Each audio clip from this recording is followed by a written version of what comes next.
Screen দেখা যাচ্ছে তো?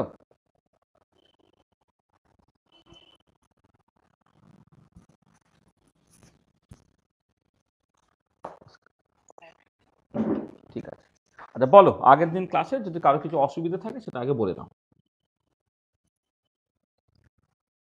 স্যার বলছি আগে তুমি হ্যাঁ কনিক বন্ড ডায়াগ্রামটা একবার বলুন। আচ্ছা, ভ্যাট ভাস ডায়াগ্রাম, হ্যাঁ বলবো। আবার কি আসছে?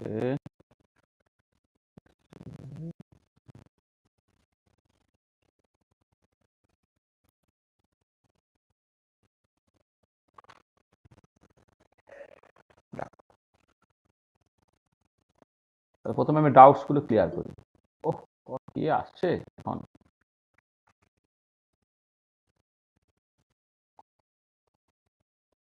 তবু একটু পরে স্টার্ট করছি বলে তবু একটু একটু বেশি ছেলে এসছে আজকে। সকালবেলা তো বাবুরা ঘুম থেকে উঠতে পারে না।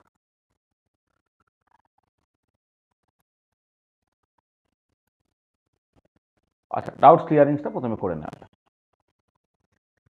আচ্ছা, কি সেটা না, থার্মোডাইনামিক স্কোয়ার।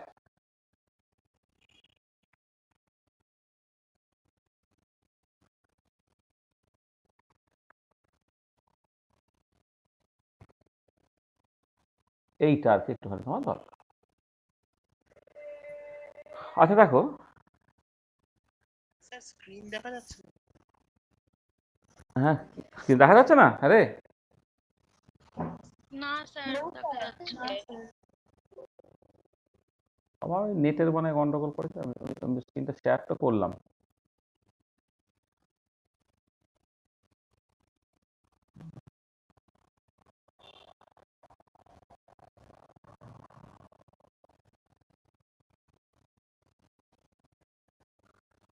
এখন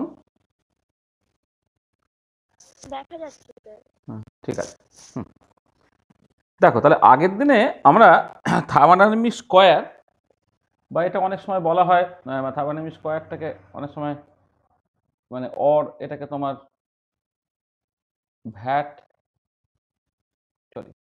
ভ্যাট ভাস ডায়াগ্রাম বলা হয়।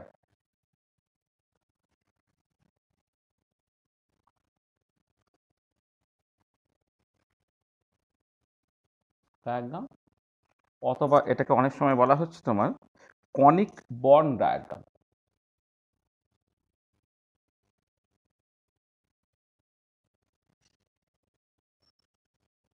এই একই নাম আর, হ্যাঁ বিভিন্ন রকমের নাম তোমার সব।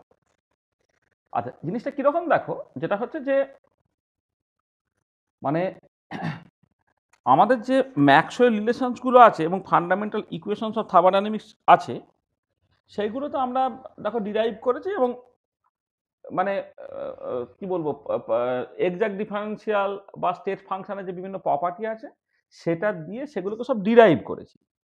এবারে ব্যাপারটা কি হয় যে অনেক সময় ধরো কোন একটা পার্টিকুলার ইকুয়েশন করতে গিয়ে কোন একটা লাগছে, মানে কোন একটা ম্যাক্সওয়েল রিলেশন ধরো তোমার লাগছে। এবারে সেই ম্যাক্সওয়েল রিলেশনটা তুমি যদি আবার ওই একটা মানে তার ফান্ডামেন্টাল ইকুয়েশন কোনটাকে কাজে লাগাবো, আর সেইখান থেকে তুমি কেমন করে ডিরাইভ করবো, হ্যাঁ এই পুরো জিনিসটাকে করে তারপর সেটাকে ব্যবহার করার চেষ্টা করো, তবে অনেকটা টাইম কনজিউমিং হয়ে যাবে। ওই জন্য লোকে সবসময় করে কি, যে যখন ওরকম করে ওই কিছু একটা এক্সপ্রেশন তোমাকে মনে রাখতে হবে, কিছু নিউমনিক ডিভাইস ঠিক করে। তো আমরা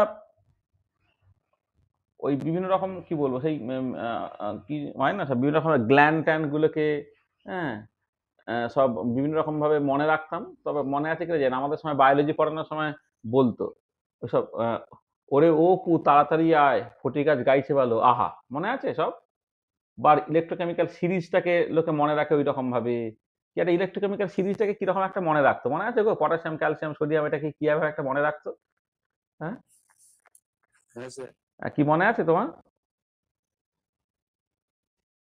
পটাকে সামাল এরকম করে মনে রেখেছি। হ্যাঁ পটাকে সামাল, ওরকম সব হতো না, এরকম আর কি। তারপরে আমরা সেই উপসর্গ আছে না বাংলায়, প্রপরা প্রপরা অপসম নিয় মনোনীত দুর্বি সুদ পরিপতি অভিহতি অধিপুয়া, মনে আছে? হ্যাঁ এসবগুলো সব মানে একটা লোকের একটা মানে খেলা খেলা টাইপের আর কি, এরকম অনেক কিছু করে লোকে আর কি। এখানেও ঠিক একটা স্ট্যান্ডার্ড আছে, যেটা ম্যাক্স বর্ন এবং তার স্টুডেন্ট এফও কনিগ তারা অ্যাকচুয়ালি এরকম একটা নেমোনিক ডিভাইস দিয়েছিলেন। ডিভাইসটা কি করছে দেখো, বেসিক্যালি তোমাকে একটা স্কোয়ার আঁকতে হচ্ছে, প্রথমে একটা স্কোয়ার আঁকতে হচ্ছে। হ্যাঁ, আচ্ছা এই যে স্কোয়ারটা, মানে স্কোয়ারটা তো আঁকলাম, এবারে তোমার চারটে যে ভার্টেক্স আছে আর চারটে যে সাইড আছে, চারটে সাইডে তুমি রাখবে হচ্ছে চারটে এক্সটেন্সিভ প্রপার্টি ইউ, এইচ, এ আর জি এদেরকে। আর চারটে ভার্টেক্সে তুমি রাখবে বেসিক্যালি হচ্ছে এনট্রপি, প্রেশার, ভলিউম আর টেম্পারেচার। ঠিক আছে, এবার কাকে কোথায় রাখবে তার একটা নর্মাল, আমি আবার আমার মতো করে আবার একটা জিনিস ঠিক করে দিই, মানে মনে রাখার সুবিধের জন্য কোনটা কোথায় রাখবে। একটা হচ্ছে ভ্যাট ভাস, এইটুকু বললে মানে কোনো একটা জায়গা থেকে V A T V US এইভাবে তুমি মনে রাখতে পারো। এখানে দেখো ভি এ টি আর ভি ইউ এস, এইটুকু মনে রাখলে বাকি কর্নারগুলো কি হবে তোমার অটোমেটিক। অটোমেটিক মানে ধরো এখানে এস, ভি আর টি যদি তোমার অলরেডি হয়ে যায় তাহলে এখানে পি হতে বাধ্য, এইটা। আর বাকি দুটো জায়গা সেই মতো করে মানে তুমি একটুখানি মনেই না হয় রেখে দাও ফর দ্য টাইমিং। এদিকে এইচ কে রাখো, এদিকে দেখো জি কে রাখো, আর একটা অ্যারো টানো উপর থেকে নিচের দিকে। তাহলে এই এই যে ছবিটা, এই ছবিটা তোমার মনে রাখতে হবে। আচ্ছা এই ছবিটাকে আমি আরেক রকম ভাবে একটু মনে রাখি, সেটা হচ্ছে একদম আমাদের বাংলায়, এটা এটা ইংরাজিতে কেমন করে ম্যানেজ করা হবে আমি জানি না। সন্ধ্যা প্রদীপে তেল ভরো, আর তোমার উষা খোলে ঘরে আলো। বেশ ছন্দের মতো বেশ দেখতে লাগছে। সন্ধ্যা প্রদীপে তেল ভরো মানে সন্ধ্যার এস, প্রদীপের পি, তেলের টি, ভরোর ভি, উষার ইউ, খোলে এইচ, ঘরে জি, আলোর এ। দেখো এইটা তুমি ক্লক ওয়াইজই আমি যেহেতু করেছি, ক্লক ওয়াইজে তুমি যা লিখে পেয়েছো। দেখো চারটে ভার্টেক্সে সন্ধ্যা প্রদীপে তেল ভরো, উষা খোলে ঘরে আলো। ঠিক আছে, তাহলে এই রকম করে তুমি এটাকে প্রথমে লিখে ফেললে। আর এবারে তুমি যে ফান্ডামেন্টাল ইকুয়েশন অফ থার্মোডাইনামিক্স গুলো আছে সেটা কেমন করে পাবে দেখো। ফান্ডামেন্টাল ইকুয়েশনস অফ থার্মোডাইনামিক্স, গিবসের চারটে ফান্ডামেন্টাল ইকুয়েশন অফ থার্মোডাইনামিক্স আছে। হ্যাঁ, একটা হচ্ছে তোমার ডিইউ দিয়ে, একটা ডিএইচ দিয়ে, একটা ডিএ দিয়ে, আর একটা ডিজি দিয়ে। এটা আচ্ছা, এই ডিইউ দিয়ে যাওয়ার আগে তুমি একটু খেয়াল করো, এই যে ইউটা কার কার ফাংশন সেটা তুমি থার্মোডাইনামিক্স স্কয়ার থেকে বুঝতে পারবে যে ইউ একটা সাইডে আছে, তো তার অ্যাডজাসেন্ট ভার্টেক্সে যারা আছে এরা বেসিক্যালি তার ফাংশন, মানে বেসিক্যালি ইউটা as a function of S আর ভি, এইটা। আচ্ছা ঠিক একই রকম ভাবে এইচটা তার অ্যাডজাসেন্ট ভার্টেক্সে কে কে আছে, এস আর পি, তোমার এটা হচ্ছে ফাংশন অফ এস আর পি। এটা ধরো এটা কার কার ফাংশন, তা এ তার কে কে আছে না তোমার ভি আছে আর টি আছে, আর জি তার অ্যাডজাসেন্ট ভার্টেক্সে কে আছে, এফ অফ দেখো পি আছে আর টি আছে, এইটা। তাহলে এবারে এইখান থেকে তোমাকে এই জিনিসগুলোকে করতে হবে। আচ্ছা করার সময় দেখো যার যার ফাংশন তুমি বেসিক্যালি এই সামথিং ইন্টু ডিএস আর সামথিং ইন্টু ডিপি তুমি লিখবে, something into DS something into DP তুমি লিখবে, something into DV something into DT তুমি লিখবে, something into DP something into DT তুমি লিখবে। মানে যার যার ফাংশন তুমি জানো তো, জেড যদি যে ফাংশন এক্স অ্যান্ড ওয়াই হয়, তার ডিজেড যখন লেখো M DS plus N DY টাইমের দেখতে, তার মানে একটা ডিএস একটা ডিওয়াই থাকবে। ঠিক এখানে একই রকম ভাবে ইউ যদি function of S and V হয়, তার ডিউটা something into DS something into DB ইত্যাদি হবে। এবারে ডিএস এর সঙ্গে কে গুণ থাকবে না, এস এর করসপন্ডিং ডায়াগোনালে যে আছে, তাহলে এস এর ডায়াগোনালে টি আছে বলে এখানে টি গুণ হবে, আর ডিবির সঙ্গে কি গুণ হবে না, ডিবির ডায়াগোনালে যে আছে এই পি গুণ হবে, এটা। ঠিক একই রকম ভাবে পরেরটায়, আচ্ছা আচ্ছা আগে এটা কমপ্লিট করে দিই, এটা হলো। আচ্ছা এবারে সাইনের ব্যাপারটা, সাইন হচ্ছে এখানে সাইনের লজিকটা হচ্ছে যে যদি এই যে অ্যারোটা, তো সাইন ঠিক করবে যদি অ্যারোটা দূরের দিকে যায় মানে ব্যাপারটা মনে মনে ভাবো, তুমি জানো এই ভার্টেক্সে যেমন একটা পজিটিভ চার্জ আছে, আর একটা পজিটিভ চার্জ হলে সে দূরের দিকে যাবে, আর নেগেটিভ চার্জ হলে সে কাছের দিকে আসবে। পজিটিভ চার্জ মানে এখানে প্লাস সাইন, আর নেগেটিভ চার্জ মানে বেসিক্যালি মাইনাস সাইন। তা দেখো এস থেকে টিটা দূরের দিকে যাচ্ছে, দূরের দিকে মানে পজিটিভ সাইন, আর পি থেকে ভিটা দেখো কাছের দিকে আসছে, সেখানে এটা নেগেটিভ সাইন হবে।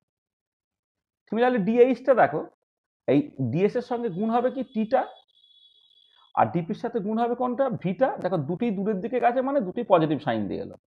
ডিবির সাথে কি এ যখন তুমি দেখো ডিবির সাথে গুণ হবে কে না পিটা, আর টি এর সাথে গুণ হবে কোনটা এসটা, দেখো দুটোই কাছের দিকে এসছে মানে হচ্ছে দুটোই মাইনাস সাইন হলো। আর জি এর রেসপেক্টে দেখো জি এর সঙ্গে তোমার ডিপির সাথে গুণ হচ্ছে কোনটা ভিটা, আর ডিটির সাথে গুণ হচ্ছে কোনটা এসটা। তাহলে খেয়াল করা তো ডিপিটা দূরের দিকে যাচ্ছে মানে পজিটিভ সাইন দিয়ে হলো, আর এটা কাছের দিকে আসছে মানে নেগেটিভ সাইন হলো। এইটা হলো তোমার বেসিক্যালি চারটে ফান্ডামেন্টাল ইকুয়েশন। বুঝতে পারলে এই স্কোয়ার থেকে কেমন করে তুমি এটা করলে, ঠিক আছে হলো।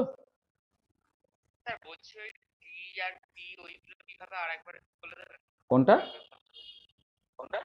ওই ডিএস এর আগে ও না না ওই মানে ডিএস এর তার ডায়াগোনালে যে আছে, তার ডায়াগোনালে যেটা আছে, ডিএস এর ডায়াগোনালে টি আছে মানে ডিএস এর সঙ্গে টি গুণ হবে, ডিপির সঙ্গে ভি গুণ হবে, বুঝতে পেরেছো? বা ডিএস এর সঙ্গে টি গুণ হবে, ডিপির সঙ্গে ভি গুণ হবে, ডিটির সঙ্গে এস গুণ হবে, ডিবির সঙ্গে পি গুণ হবে, মানে ডায়াগোনালে যে আছে সেটা গুণ হবে। হয়েছে? আচ্ছা, আর আর কি লাগবে? আর তোমার ম্যাক্সওয়েল রিলেশনস গুলো দেখো।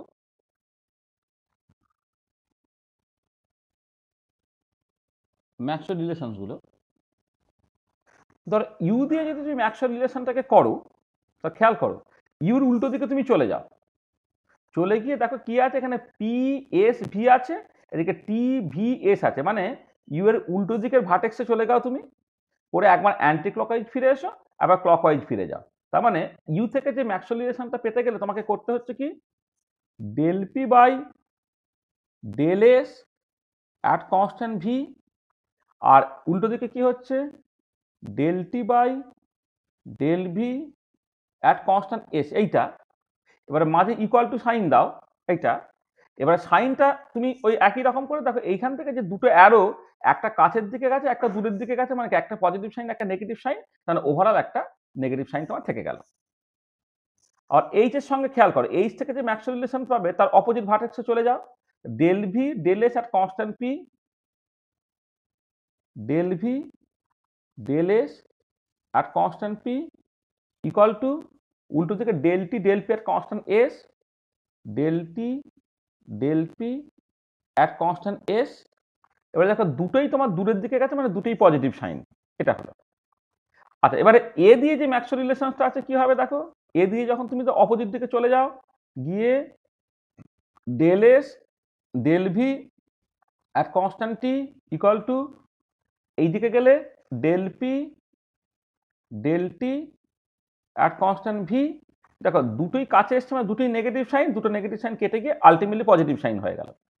আর জি দিয়ে খেয়াল কর তার অপোজিট দিকে যাও, করলে তোমার কি দাঁড়াচ্ছে del S del P at constant T, del S del P at constant T, আর এর অ্যান্টি ক্লকওয়াইজ গেলে হচ্ছে del V del T at constant P. এবার দুটো অ্যারো দেখো একটা কাছে এসছে একটা দূরে গেছে, তাহলে ওভারঅল একটা তোমার মাইনাস সাইন এসে গেল। তো এই হচ্ছে চারটে ম্যাক্সওয়েল রিলেশন, ঠিক আছে? তার মানে লাস্ট যে একটা দুটো ক্লাসে যে জিনিসগুলো আমি পেয়েছিলাম সেই জিনিসগুলো বেসিক্যালি তোমার সামারাইজ করা হয়ে গেল। হ্যাঁ, তাহলে এই ম্যাক্সওয়েল থার্মোডাইনামিক স্কোয়ার বা ভ্যাটবাস ডায়াগ্রাম বা কনিক বন্ড ডায়াগ্রাম তোমার এই কাজটা করে দিচ্ছে, ঠিক আছে? বোঝা গেল?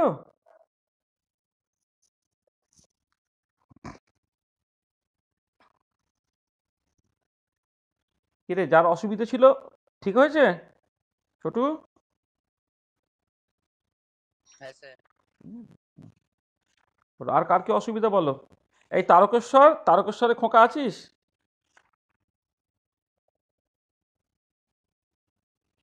কিরে তারকেশ্বর কলেজের খোকাটা?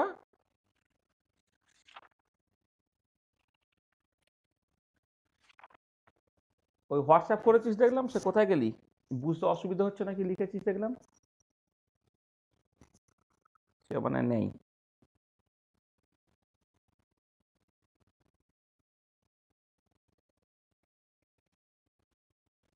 সায়ন সায়ন বাগুই, সে কোথায় আছিস?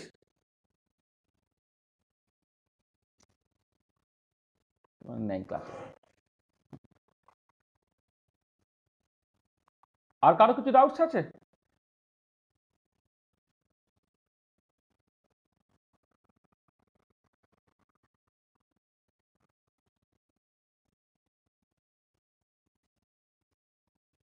আর কিছু ডাউটস আছে তুই তো? না স্যার বাকিটা ঠিক আছে। মানে একদম মানে করবে মানে মানে মন দিয়ে একটু বোঝার চেষ্টা করো। না হলে অবশ্যই আমি তো যথেষ্ট ফ্রিডম দিই যে কার কি অসুবিধা আছে বলো, ইত্যাদি ইত্যাদি ইত্যাদি ইত্যাদি। এবার তোমাদের সেটা বলতে হবে। তো তুমি না বুঝে বাড়িতে চলে গেলে, দিনের পর দিনে করলে না, হ্যাঁ, তারপরে হঠাৎ করে তুমি কদিন পর বুঝতে পারলে যে তুমি বুঝতে পারছো না, তাহলে তো অসুবিধা না। আমি এই জন্য বারবার জিজ্ঞেস করি। তো তোমাকে তো বলতে হবে যে আমি বুঝতে পারছি কি পাচ্ছি না। চলো তাহলে আমরা নেক্সট যেটা করব আজকে, সেটা হচ্ছে গিবস হেলমজ ইকুয়েশন বা রিলেশন, যাই বলো না কেন। গিবস হেলমজ রিলেশনও বলে, গিবস হেলমজ ইকুয়েশনও বলে।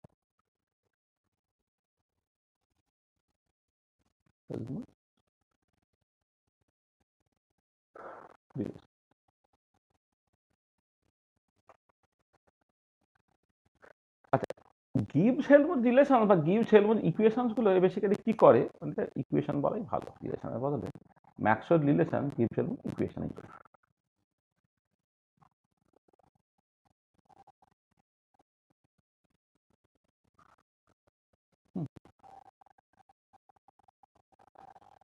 গিবস হেলমজ রিলেশন বা গিবস হেলমজ ইকুয়েশন দেখো, মানে বেসিক্যালি তুমি কার্চফস ইকুয়েশন পড়েছিলে। কার্চফস ইকুয়েশন কি করে বলো তো? কার্চফস ইকুয়েশন হচ্ছে কোন একটা রিয়াকশনের এনথালপি চেঞ্জ, যেটা এনথালপি অফ এ রিয়াকশন, তার টেম্পারেচার ভেরিয়েশনটা যে ইকুয়েশন দিয়ে ঠিক আছে, সেটা Kirchhoff's equation. R Gibbs energy of a reaction বা Helmholtz energy of a reaction, সেইটার যে টেম্পারেচার ভেরিয়েশনটা, সেটাই হচ্ছে গিবস হেলমজ ইকুয়েশন। তার মানে মানে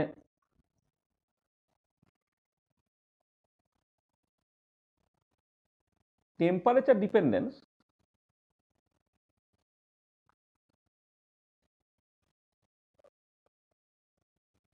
ডিপেন্ডেন্স অফ ফ্রি এনার্জিস আর কি, gives free energies and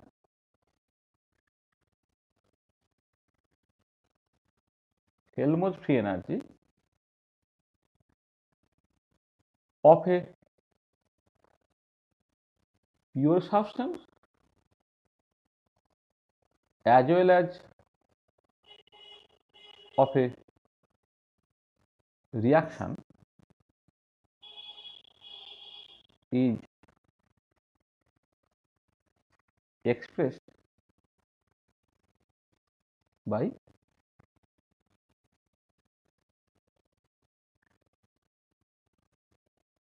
Gibbs-Helmholtz equation। হ্যাঁ, এইটা হচ্ছে তোমার গিবস হেলমজ ইকুয়েশন দিয়ে তোমার বেসিক্যালি ঠিক হয়। Temperature dependence of Gibbs free energy and Helmholtz free energy of a pure substance as well as of a reaction is expressed by Gibbs Helmholtz equation. তাহলে Kirchhoff's ইকুয়েশনে enthalpy of a reaction বা pure enthalpy of a pure substance আর কি, সেটা temperature dependent বোঝানো হয়। আর তোমার Gibbs free energy বা হেলমজ ফ্রি এনার্জি, তাদের যে টেম্পারেচার ডিপেন্ডেন্ট, একটা পিওর সাবস্টেন্স হতে পারে বা কোনো একটা রিয়াকশন হতে পারে, সেইটা যা দিয়ে ঠিক হবে সেটাই হচ্ছে তোমার গিবস হেলমজ ইকুয়েশন। আচ্ছা দেখো, এটার জন্য তুমি শুরু করে এরকম একটা জায়গা থেকে, তুমি ধরো আমি এরকম একটা বললাম যে বাই ডেফিনেশন, আমি প্রথমে গিবস ফ্রি এনার্জি নিয়ে আলোচনাটাকে করি, তারপর হেলমজ এনার্জি নিয়ে আমি বলবো। বাই ডেফিনেশন যেটা হচ্ছে তোমার এইচ মাইনাস টিএস, ঠিক না? যেটা হচ্ছে এইচ মাইনাস টিএস, এটা তুমি জানো। অ্যান্ড ডিজিটাকে তোমার মনে আছে কিনা দেখো, মাইনাস এসডিটি প্লাস ভিডিপি, এটা one of the fundamental equation, যে এখানে আমি একটু আগে করে গেলাম। ডিজি দেখো মাইনাস এসডিটি প্লাস ভিডিপি, এটা ডিজিটা এইরকম ভাবে লিখতে পারা যায় এটা। আচ্ছা, এবারে তুমি যদি ব্যাপারটাকে এইরকম করে ভাবো, ধরো এই ইকুয়েশন থেকে তুমি dividing both sides by dt by dt keeping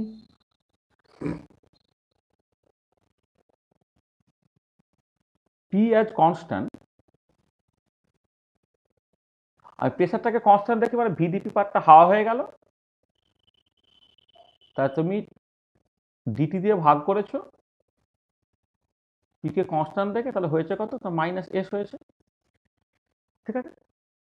আচ্ছা, তাহলে এখান থেকে দেখো তুমি যদি T into del G by del T at constant পিটাকে করো, সেটা কত হচ্ছে? মাইনাস টি এস হলো। তো এটা 1 নম্বর ইকুয়েশন ধরো, এটা ধরো 2 নম্বর ইকুয়েশন, এটা এটা হলো। আচ্ছা, এবারে এইখানে দেখো ফ্রম ইকুয়েশনস, আর এটা 3 নম্বর বলেছে, ফ্রম ইকুয়েশন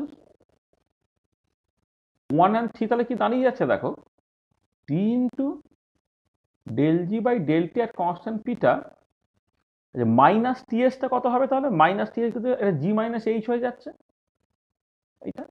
বা আর একটু ভালো করে গুছিয়ে লিখতে পারো, G equal to H plus T into del G by del T at constant P, এরকম একটা তুমি রিলেশন পেলে।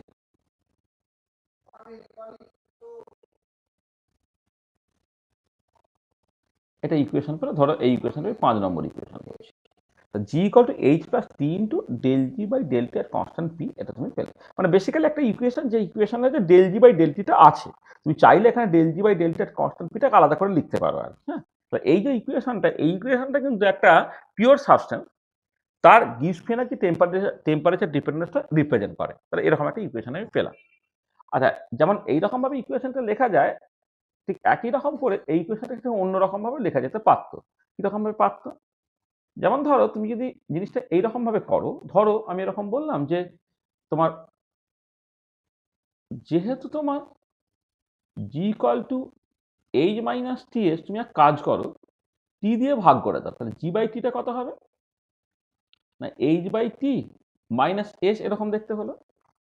আচ্ছা, এবারে তুমি এক কাজ করো, টেম্পারেচার রেসপেক্টে ডেরিভেটিভ করো তোমার প্রেসারটাকে কনস্ট্যান্ট রেখে। তার মানে এবারে differentiating both side,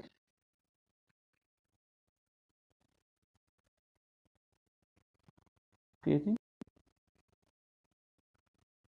both sides with respect to temperature, keeping pressure as constant, তাহলে কি হবে? Del G by T by del T এক কনস্ট্যান্ট পি হলো বাঁ দিকটা, এটা। আচ্ছা, ডান দিকটা কি হচ্ছে?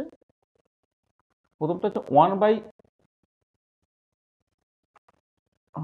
হ্যাঁ এটা, এবারে এবারে এইচ বাই টি, তার যখন ডেরিভেটিভ করছে কি হবে? সেটা প্রথমে 1 by T del H by del T এক কনস্ট্যান্ট পি হলো, তারপরে minus H by T square হবে। মানে এটা দুটো পার্ট হবে না, একবার টিটাকে কনস্ট্যান্ট রেখে এইচ এর উপর ডেরিভেটিভ হলো, তারপর এইচটাকে কনস্ট্যান্ট রেখে টি এর উপর ডেরিভেটিভ হলো, তাহলে এটা হলো।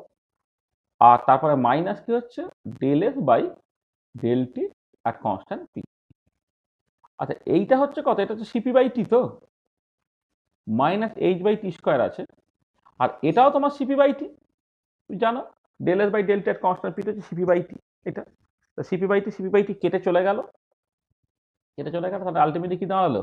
Del G by T by del T at constant P, সেটা হচ্ছে minus H by T square. তাহলে এরকম একটা রিলেশন তুমি কিন্তু পেতে পারো।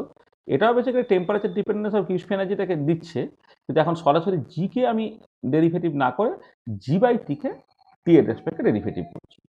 এইটা ধরো একটা ইকুয়েশন, এই ইকুয়েশনটা ধরো নাম দিলাম আমি 6 নম্বর ইকুয়েশন, এইটা।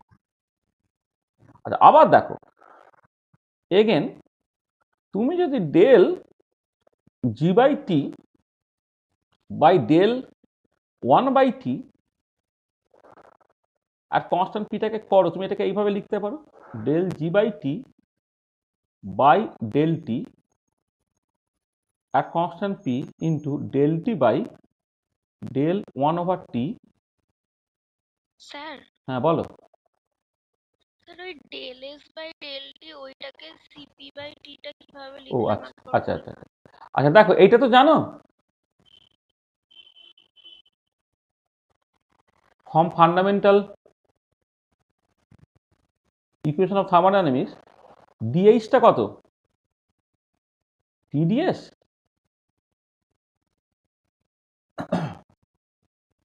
প্লাস VdP তাই তো এটা হলো তাহলে এবারে যদি তুমি এটা del H by del T at constant P করো মানে কি করলাম আমি ডিটি দিয়ে ভাগ করলাম প্রেশারটাকে কনস্ট্যান্ট রাখে তাহলে এটা কি হবে T into del S by del T at constant P হবে তাহলে ডিটি দিয়ে ভাগ করছি প্রেশারকে কনস্ট্যান্ট ভিটিপি পার্টটা তো হয়ে গেল তাহলে del H by del T at constant P কত T into del S by del T at constant P হলো তাহলে এখান থেকে দেখো del S by del T at constant P যদি তুমি করো তাহলে এটা 1/টিটা হচ্ছে নিচে গেল আর del H by del T at constant পিটা কত সিপি মানে দেখো এটা হয়ে গেল বুঝতে পারলে মানে এটা তো CP del H by del T at constant P তো সিপি তা সিপি বাই টিটা হয়ে যাচ্ছে del S by del T at constant P এটা পাশে বলে দিলাম এটা হলো তাহলে এবারে এই পরের পার্টটা করছি তাহলে এবারে কি হলো দেখো এই যে del G by T by del T at constant পিটা তো minus H by T square আর এইটাকে তুমি লেখো এইরকম ভাবে উল্টে দিয়ে লেখো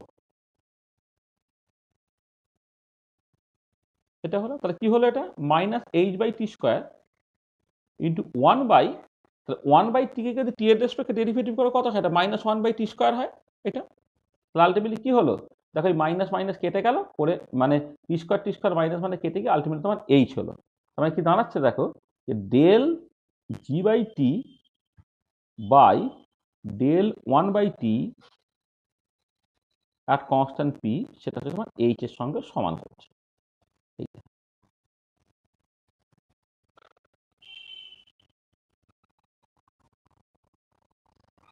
এটা এইচ এর সঙ্গে সমান হচ্ছে ঠিক আছে এইটা ধরো 7 নম্বর ইকুয়েশন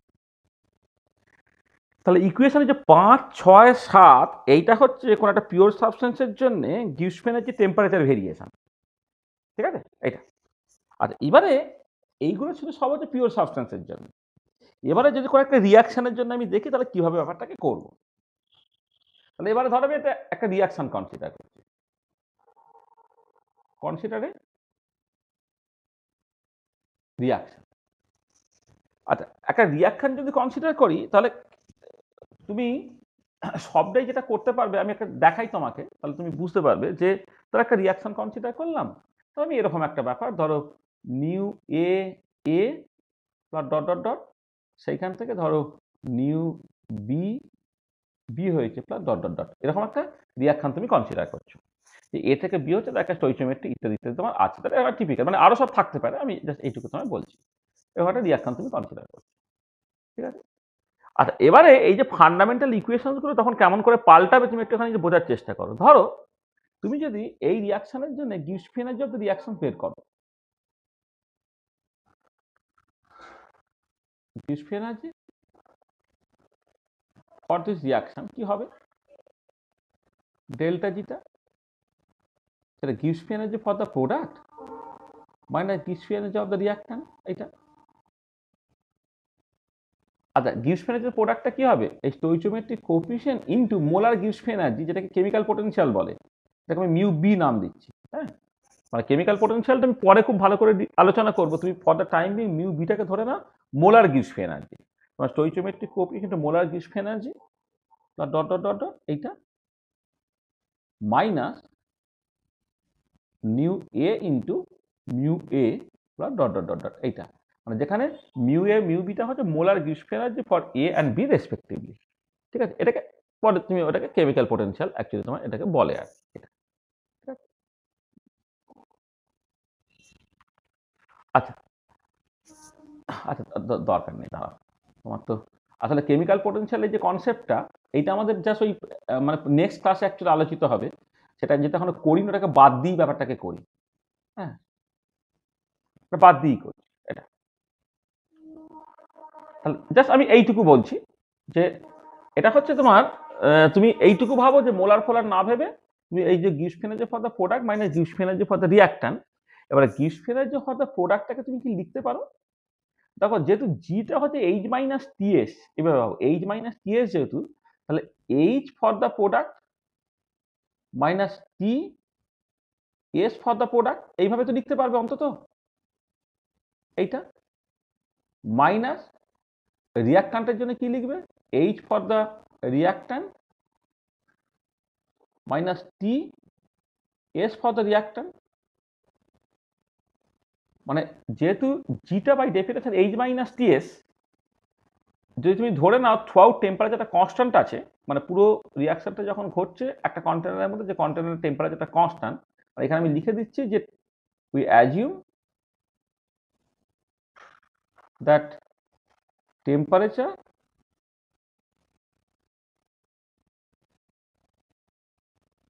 রিমেন্স কনস্ট্যান্ট। মানে টেম্পারেচার রিমেন কনস্ট্যান্ট, মানে রিয়াক্ট্যান্ট এবং প্রোডাক্ট একই temperature of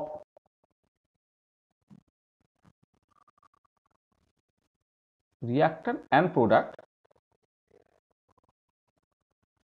are the same। এটা আছে, সেখানে তোমার প্রোডাক্টের ক্ষেত্রে যে টেম্পারেচার দিয়ে গুণ করছো, রিয়াক্ট্যান্টের ক্ষেত্রে সেই টেম্পারেচার তুমি গুণটাকে করছো। এটা কি হলো দেখো, এটা তুমি এবারে লেখো H product minus H reactant, এইটা মাইনাস টি কমন নিয়ে নাও, S product minus S reactant, এটা। আচ্ছা এবারে S H product minus H রিয়াক্ট্যান্টকে তুমি কি লিখতে পারো, ডেল্টা এইচ লিখবে, মাইনাস টি এস প্রোডাক্ট মানে সেই রিয়াক্ট্যান্টটা কি লিখবে, তুমি ডেল্টা এস লিখবে। তার মানে কি হলো দেখো, ডেল্টা জিটা তোমার হয়ে গেল delta H minus T delta S. মানে ব্যাপারটা কিরকম দেখো, যেটা পিওর সাবস্টেন্সের ক্ষেত্রে, যেখানে মানে এটা হচ্ছে এটা রিয়াকশনের জন্য, এটা তুমি কম্পেয়ার করো, compare for a pure substance, জিটা ছিল তোমার হচ্ছে এইচ মাইনাস টিএস, এইটা সেই ইকুয়েশনটা এখন এখানে রিডিউস করে গেছে delta G equal to delta H minus T delta S, ঠিক আছে।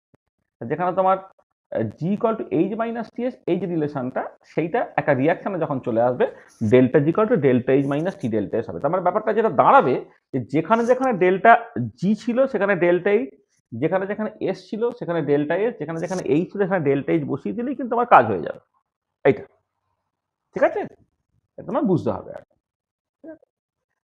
আসলে এইটা যদি হয়, এবারে তুমি খেয়াল করো, ধরো এবারে তুমি বললে যে এখান থেকে, এবারে ধরো আরেকটা রিলেশন বলে নি, যে তোমার ধরো এগেন এইভাবে বলি,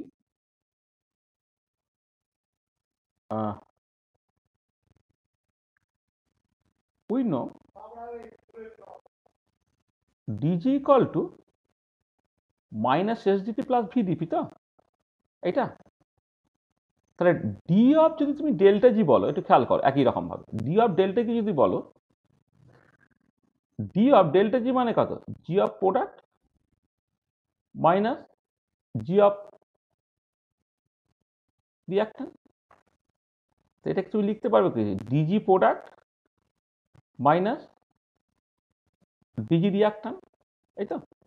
এবার ডিজি প্রোডাক্টটা কি লিখতে পারো, যেহেতু ডিজি হচ্ছে মাইনাস এসডিটি প্লাস ভিডিপি, তাহলে তুমি ডি অফ ডেল্টা জি যখন তুমি লিখবে, দেখো এই যে ডিজি প্রোডাক্টটা তুমি লিখতে পারো minus S of product DT plus V of product into DP.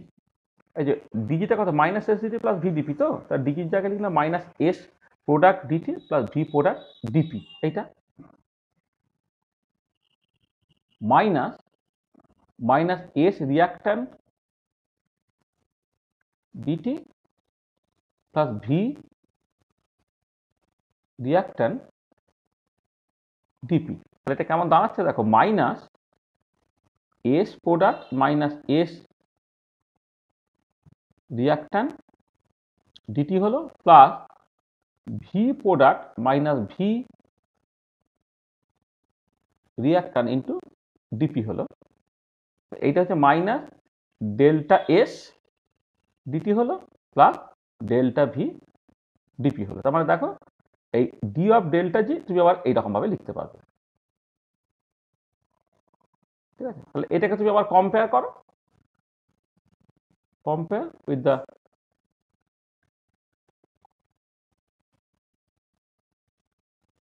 Pure সাবস্টেন্সের জন্য এই ডিজিটাকে মাইনাস এসডিটি প্লাস ভিডিপি ছিল তার সঙ্গে কম্পেয়ার করো, মানে মানে আলটিমেটলি যেটা দাঁড়াচ্ছে কি বলতো, যে এক্সটেন্সিভ প্রপার্টিগুলো, হ্যাঁ এক্সটেন্সিভ প্রপার্টি যেগুলো নাম্বার অফ মোলসের সঙ্গে প্রপোর্শনাল, সেইগুলো তার অ্যাবসলিউট ভ্যালুর আগে জাস্ট শুধু একটা ডেল্টা বসে যাচ্ছে, আর কিছুই না। মানে তুমি জাস্ট সেটা সেই এই যে রিলেশনটা বলো, মানে ডেফিনেশন থেকে G equal to H minus T, reaction এখানে delta G delta H minus T দিয়ে ফান্ডামেন্টাল ইকুয়েশনটা D G equal to minus S T plus VTP, কোনো একটা রিয়াকশনে D of delta G equal to minus delta T minus delta S DT plus delta VDP, এইরকম ভাবে চেঞ্জগুলো তোমার হচ্ছে। তাহলে এইটুকু আমি অ্যাডিশনালি তোমাদের বলে দিলাম। তাহলে এইটা বলে দেওয়ার পর বাকি কাজটা দেখো খুব ইজি। তাহলে এখন তুমি দেখো জাস্ট স্টার্ট করো এইরকম ভাবে। ধরো আমি এটা মানে যে জায়গা থেকে স্টার্ট করছি এটা অ্যাকচুয়ালি ভীষণ ইম্পর্টেন্ট, যে মানে অ্যাকচুয়ালি যখন গিভস হেলমহোল্টজ রিলেশন ডিরাইভ করে, আমি যেখান থেকে লিখছি, ধরো ব্লু কালারে লিখছি, সেইটুকু লিখলেই তোমার অ্যাকচুয়ালি কাজ হয়ে যায়। কিন্তু গিভস হেলমহোল্টজ রিলেশনটা অ্যাকচুয়ালি অনেকগুলো আরো অনেক রিলেশনসকে একসাথে গিভস হেলমহোল্টজ রিলেশন বলে, কিন্তু পরীক্ষায় যখন তোমাকে করতে হবে তখন সবটা করার দরকার নেই, আমি যতটুকু এই ব্লু কালারে লিখছি সেইটুকু লিখলেই চলে। তাহলে ধরো for a reaction we have delta G equal to delta H minus T delta S, এটা ধরো 1 নম্বর ইকুয়েশন। 1 নম্বর ইকুয়েশন বলবেন কি ক নম্বর ইকুয়েশন বলবেন আমি জানি না, ধরো একটা অন্য জায়গা থেকে শুরু করি, বা না এক কাজ করি না, 6 7 তো আমি এইখান থেকে এটাকে 8 নম্বর ইকুয়েশন, এটা ধরো 8 নম্বর ইকুয়েশন বলো। আচ্ছা এবারে delta G equal to delta H minus T delta S, ওই আগের মতোই differentiating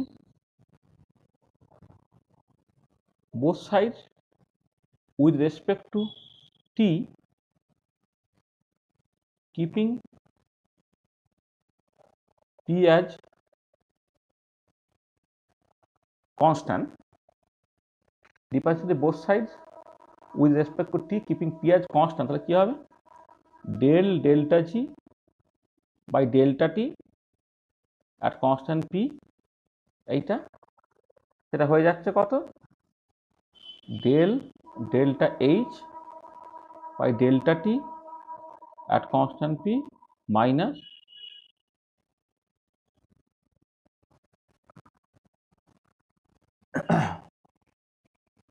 কি করলাম না মানে আমি এটার সঙ্গে ফলো করে করে করি, নাহলে অসুবিধা হবে। ও সরি এই জায়গাটা একটু ভুল হলো, সরি এটা এটা এটা আমি পরেরটা পরে করব, আগে আগে এইটা করা হোক, এটা সরি, এটা এখন এইটা করো না, এটা হচ্ছে নেক্সটটা করবো, মানে প্রথমটা তো ওইটা লেখা ছিল, প্রথমটার জন্য এটা আমি এইটা করে দিতাম, এটা হয়ে যেত, কোনো অসুবিধা ছিল না। মানে এই ইকুয়েশনটা আছে, তুমি ওইটা থেকে স্টার্ট করো এটা। এবারে মানে for a reaction we have এইটা অ্যান্ড আর কি আছে, এইটা আছে আমার D of delta G equal to minus delta S DT plus delta V DP, এটা। এবারে এইখানে বলছি তোমার dividing both sides by dt keeping p as constant, কি লিখতে পারবে del delta G by delta T আর কনস্ট্যান্ট পি, সেটা হচ্ছে কত মাইনাস ডেল্টা এস, এটা হলো। এবারে তুমি যদি টি গুণ করে দাও, T delta G by delta T আর কনস্ট্যান্ট পিটা কত হয়ে যাবে minus T into delta S হয়ে গেল। আচ্ছা minus T into delta S, এই ইকুয়েশন থেকে তুমি কি লিখতে পারছো delta G minus delta H লিখতে পারলে, কোথা থেকে না ফ্রম ইকুয়েশন 8 তুমি এটা লিখতে পারলে। তাহলে একদিকে চলে গেলে ডেল্টা জি ইকুয়াল টু হয়ে গেল delta H plus T into del delta G by delta T at constant P.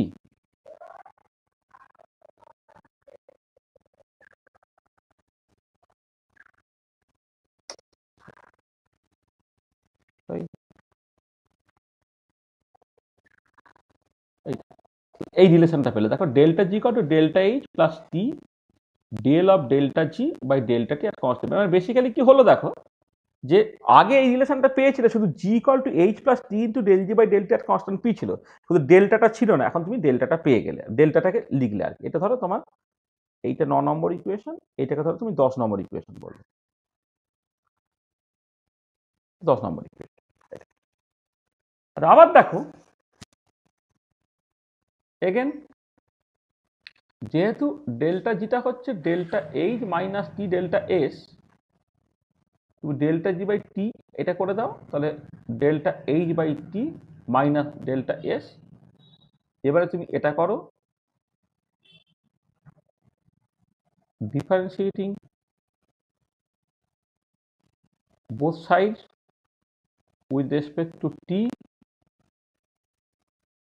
keeping p as constant, তুমি কি লিখতে পারবে del delta G by T by del T at constant p, যেটা করলে 1 over t del delta h by delta t at constant p minus delta h by t square minus del delta s by del t at constant p। এই পার্টটা হচ্ছে delta CP by T minus delta H by T square minus delta CP by T. এই দুটো কেটে চলে গেল, তাহলে কি হলো del delta G by T by del T at constant P, সেটা হয়ে যাচ্ছে minus delta H by T square. একটা রিলেশন তুমি পেলে, তখন 10 নম্বর ইকুয়েশন। আচ্ছা আবার দেখো এগেন, তুমি যদি এইটাকে করতে চাও del delta G by T by del 1 by T at constant P, এটা যদি করতে চাও তাহলে এটা হবে কত del delta G by T by del T at constant P into del T by del 1 by T, এইটা আবার কনস্ট্যান্ট তোমার পি, এটা তাহলে এটা হচ্ছে minus delta H by T square একটা টার্ম হলো। আর এটা তুমি যদি নিচে পাঠিয়ে দাও 1 by del 1 by T by del T আর কনস্ট্যান্ট পি হলো, তাহলে minus delta H by T square into 1 by minus 1 over T square, দুটো বার কেটে চলে গেল, তো কি হলো del delta G by T by del 1 by T at constant P, এটা হয়ে যাচ্ছে তোমার ডেল্টা এইচ। এটা আর একটা রিলেশন তুমি পেলে। দেখো তোমার এই যে কটা ইকুয়েশন তুমি লিখেছো, ইকুয়েশন ওখানে 5, 6, 7 এইটা, অ্যান্ড 9, 10 অ্যান্ড 11 all are গিবসের মধ্যে রিলেশন।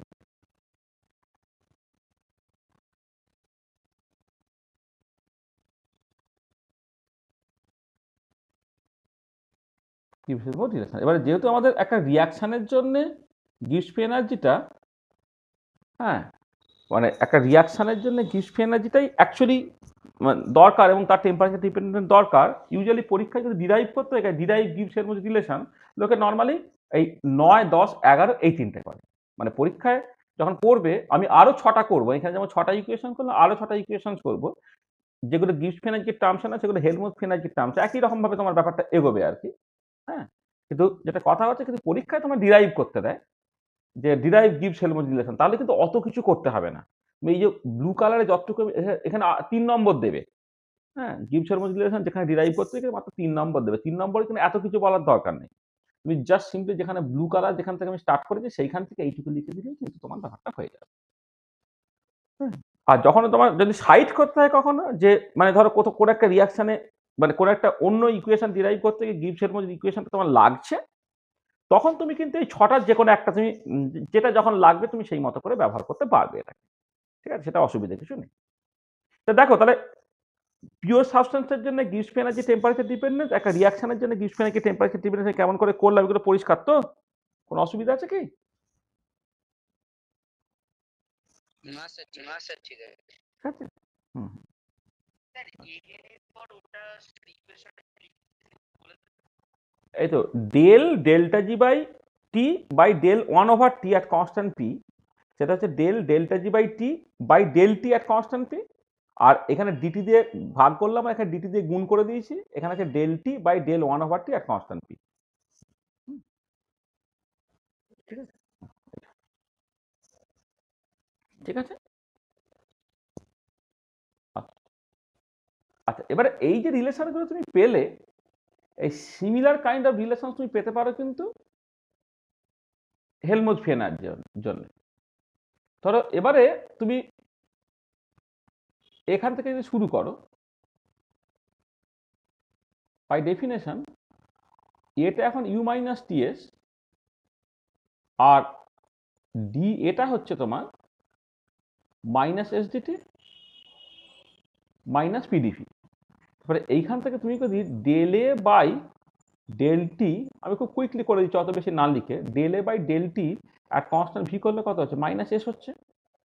তো এটা 1 নম্বর ইকুয়েশন, 2 নম্বর ইকুয়েশন, এটা তোমার জানা আছে এটা। তাহলে এবার যদি T into del A by del T আর কনস্ট্যান্ট ভি করে, সেটা কতটা বেরোবে, মাইনাস টি ইন্টু এস বেরোবে। মাইনাস টি ইন্টু এসটা কত হলো, E minus A minus U হলো, কোথা থেকে না ফ্রম ইকুয়েশন 1 এটা। তাহলে তাহলে দেন কি দাঁড়াচ্ছে, A equal to U plus T into del A by del T at constant V. তো যেমন ছিল আগেরটা ছিল G equal to H plus T into del G by del T at constant P, তার বদলে এখানে কি হয়ে গেল, A equal to U plus T into del A by del T at constant V. এটা প্রথম। আচ্ছা, আবার দেখো এগেন, যেহেতু A equal to you minus T S, তাহলে এ বাই টিটা কত হবে, U by T minus S এটা। তবে কিন্তু del A by T by del T আর কনস্ট্যান্ট ভি করো, তাহলে সেটা কত কি হবে, এটা যদি তুমি ডেরিভেটিভ করছো টি এর রেসপেক্টে, কিপিং ভি আজ কনস্ট্যান্ট, সেটা হয়ে যাবে 1/t del U by del T at constant V minus U by T square minus del S by del T at constant V. এবার এখানে চলে এসো, তাহলে কি দাঁড়াচ্ছে, ডেল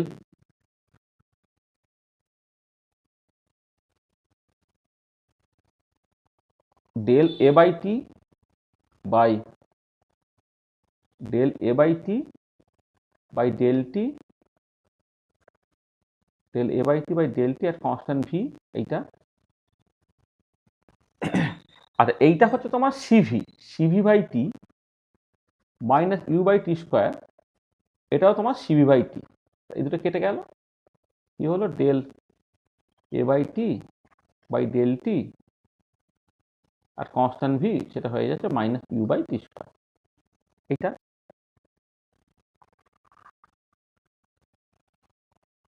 আচ্ছা, এইটা যদি কারো অসুবিধা হয় যে del S by del T আর কনস্ট্যান্ট ভি, তার জন্য বলে দিচ্ছি। ধরো তুমি একটু খেয়াল করো যে এটা কোথা থেকে পেলে, খেয়াল করো যে ফান্ডামেন্টাল ইকুয়েশনের ডিউ সমান কত হয়, টিডিএস মাইনাস পিডিভি। তো এটা তো যদি তুমি del U by del T at constant V করো, তাহলে কি হবে, basically T into del S by del T at constant V হবে এইটা। এটা তো সিভি, তাহলে সিভি বাই টি এটা কত হয়ে গেল, del S by del T at constant V হয়ে গেল। হ্যাঁ, এটা আমি এখানে কাজে লাগিয়েছি আর।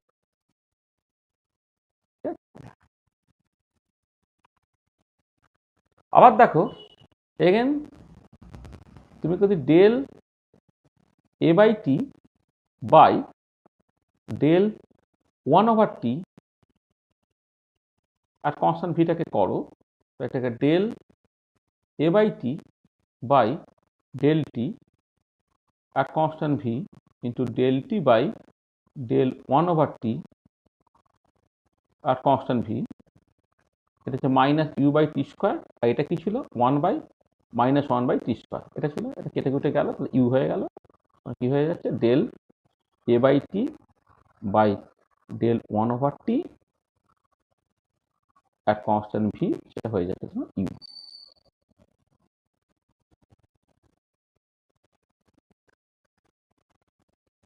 ঠিক আছে, তাহলে এই যে রিলেশনগুলো পেলে ধরো এটা ধরো যদি এর নামটা তুমি ধরো কত 9 10 11 হয়েছিল, এটা 12 নম্বর, এটা 13 নম্বর, এটা 14 নম্বর ইকুয়েশন। দেখো দেখো গিবস এনার্জিতে যে টাইপের ইকুয়েশন পেয়েছিলে হেলমুথ এনার্জিতে সেই রকমের ইকুয়েশনই পেলে। ওখানে যখন জি ছিল এখানে সেটা এ, ওখানে যেটা এইচ ছিল এখানে সেটা ইউ, ওখানে যেটা ভি ছিল এখানে সেটা, ওখানে যখন পি ছিল এটা হচ্ছে তোমার ভি। এইরকমভাবে জাস্ট চেঞ্জগুলো হচ্ছে, মানে ওই ইকুয়েশনগুলো মনে থাকলে এই ইকুয়েশনগুলো অটোমেটিক্যালি তুমি লিখতে পারবে। মানে আমি যদি ডেরিভেশনগুলো করে নাও দিতাম তুমি কিন্তু লিখতে পারতে। তাহলে পরেরটা আমি একটু হোমওয়ার্ক হিসেবে দিই, এটা তুমি জাস্ট মানে যদি এটা যদি এরকম হতো যে ফর রিয়াকশন যদি হতো, তুমি আগের এক্সপিরিয়েন্স থেকে কি দেখলে যে পিওর সাবস্টেন্সের জন্য টেম্পারেচার ভেরিয়েশনগুলো যেমন রিয়াকশন হলে শুধু যেগুলো এক্সটেন্সিভ প্রপার্টি সেখানে জাস্ট ডেল্টা এস হয়ে যাচ্ছে। তাহলে পরে রিয়াকশন তুমি কি লিখতে পারো? পরে reaction we have delta A equal to delta U plus T into delta A by delta T at constant V। এইটা একটা ইকুয়েশন, এই যে এইটার করসপন্ডিং ইকুয়েশন, এইটার করসপন্ডিং ইকুয়েশনটা কি? delta A by T by del T at constant V minus delta U by T square, এটা একটা relation. এটা আর 3 নম্বর হচ্ছে তোমার delta A by T by del 1 by T আর কনস্ট্যান্ট ভি, সেটা হয়ে যাচ্ছে কত তোমার ডেল্টা ইউ। এটা ঠিক আছে। তাহলে এই যে রিয়াকশনের জন্য এগুলো লিখতে পারছো আর কি। হ্যাঁ, এগুলো যদি তুমি নাম দাও যথাক্রমে 15 16 17, 15 16 আর 17, এগুলো মানে এগুলো সব মানে ইকুয়েশনস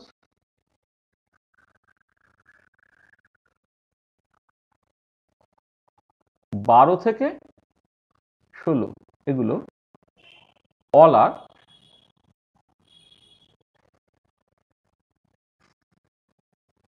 গিবস-হেলমহোল্টজ ইকুয়েশন। এগুলো গিবস-হেলমহোল্টজ ইকুয়েশন, মানে গিবস এনার্জিতে 6টা গিবস-হেলমহোল্টজ ইকুয়েশন আর হেলমহোল্টজ এনার্জিতেও 6টা গিবস-হেলমহোল্টজ ইকুয়েশন। ঠিক আছে, তাহলে আমি তোমাকে এইগুলো ডিরাইভ করতে দিচ্ছি। Derive the following.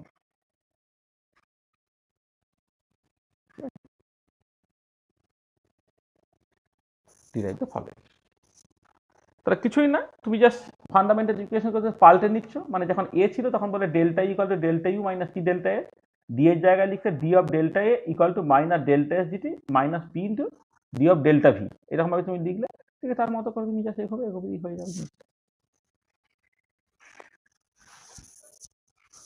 দেখো গিবস-হেলমহোল্টজ ইকুয়েশন গুলো বুঝলে সব?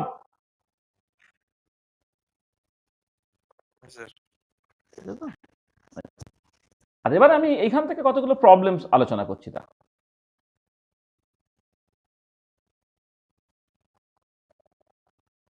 ধরো এরকম কোশ্চেন্স পড়ে, বলে যে for a pure substance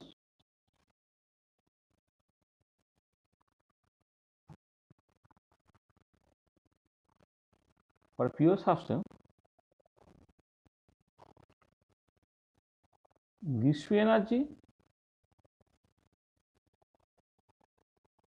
increases with increase in temperature,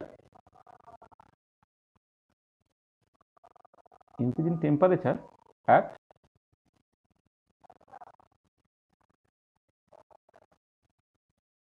constant pressure। বলে আমি বললাম justify or criticize the statement, justify criticize the statement। তো এরকম একটা প্রবলেম বলছে for a pure substance gives you energy increases with increase in temperature at constant pressure, justify or criticize the statement। বলো তো এই প্রবলেমটা কেমন করে অ্যাড্রেস করবে বলো? মানে এই যে বক্তব্য সত্যি হলে তার পক্ষে যুক্তি দাও, মিথ্যে হলে তার পক্ষে যুক্তি দাও।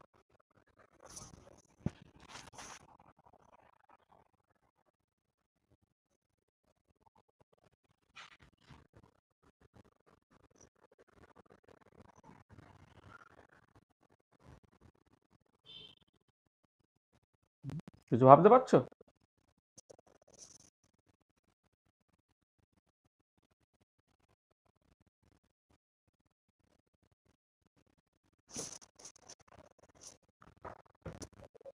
কিছু মনে হচ্ছে?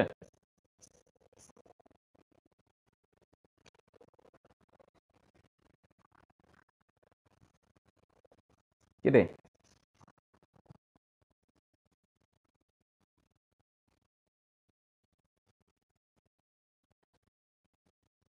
সে পিও সিস্টেমের ক্ষেত্রে তো ডিজি সমান ভিডি, হুম। তারপরে এই টেম্পারেচার ভাগ করে প্রেসার কনস্ট্যান্ট রেখে মাইনাস এস, প্রথমে এইটা বললে তাই তো, পরে পিওর সাবস্টেন্স ডিজি কটে মাইনাস এসডিটি প্লাস ভিডিপি, তারপরে সেই টেম্পারেচার দিয়ে ভাগ হ্যাঁ, প্রেসার কনস্ট্যান্ট তাহলে কত হয়েছে? মাইনাস। মাইনাস আছে। আর এইটা হচ্ছে লেস দ্যান জিরো অলওয়েজ। কারণটা কি না, অ্যাজ এন্ট্রপি, মানে এটা থার্ড ল থার্মোডাইনামিক্সে তুমি পাবে যে যখন ফাইনাইট টেম্পারেচার হবে, হ্যাঁ, যেহেতু as absolute entropy of a pure substance is always greater than zero, মানে positive at a finite temperature। মানে একমাত্র pure and perfectly crystalline substance যদি হয়, pure and perfectly crystalline substance যদি হয়, তাহলে তার অ্যাবসোলিউট এন্ট্রপি জিরো হয় যখন temperature tends to zero kelvin হয়। কিন্তু বাকি যে কোনো সাবস্টেন্সের ক্ষেত্রে, হ্যাঁ, এবং পিওর পারফেক্টলি ক্রিস্টালাইন সলিডের ক্ষেত্রেও যেটা হয় আর কি, যে যদি তোমার টেম্পারেচারটা ফাইনাইট হয়ে যায় তাহলে অ্যাবসোলিউট এন্ট্রপিটা অলওয়েজ পজিটিভ হয়, আর তার একটা আগে একটা মাইনাস সাইন আছে, মানে এটা নেগেটিভ হয়ে গেল। তবে এটা কি ইমপ্লাই করছে? এটা ইমপ্লাই করছে at constant pressure,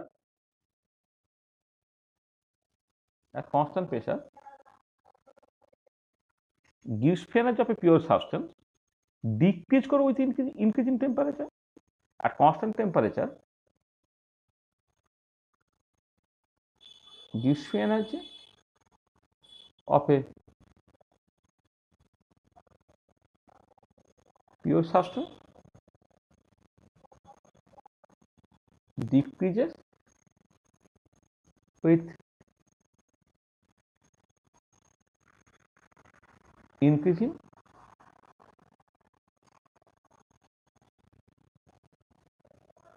temperature.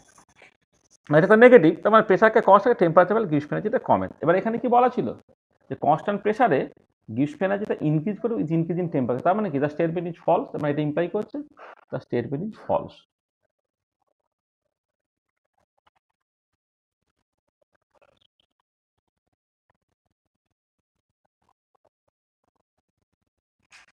Statement is false, স্টেটমেন্টটা ভুল এবং সত্যিটা কি তুমি এখানে পেয়ে গেলে।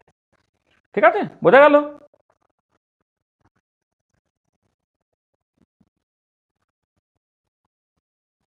আচ্ছা, আর একটা স্টেটমেন্ট বলছি, at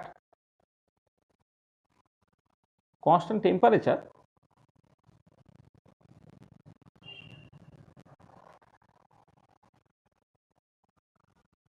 gives energy of a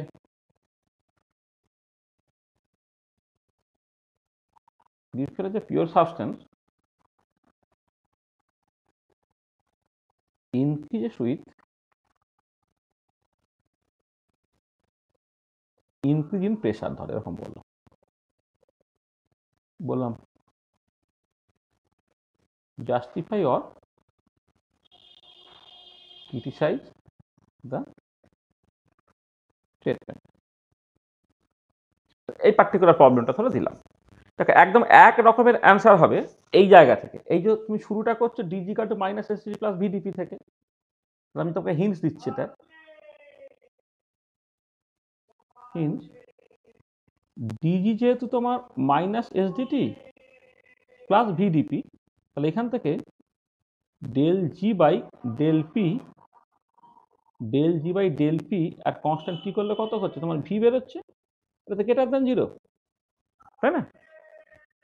del G by del P আর কনস্ট্যান্ট টি, সেটা কত বেরোচ্ছে? ভি বেরোচ্ছে, যেটা গ্রেটার দ্যান জিরো অলওয়েজ, এটা অলওয়েজ পরে পিওর সাবস্টেন্স, একটা পিওর সাবস্টেন্সের ক্ষেত্রে কি আর অ্যাবসলিউট ভলিউম কি কখনো নেগেটিভ হতে পারে? এইটা তার মানে পরিষ্কার বোঝা গেল কি, তার মানে এটা বেসিক্যালি ইমপ্লাই করছে অ্যাট কনস্ট্যান্ট টেম্পারেচারে, মানে এটা ইমপ্লাই করছে at constant temperature gives energy of a pure substance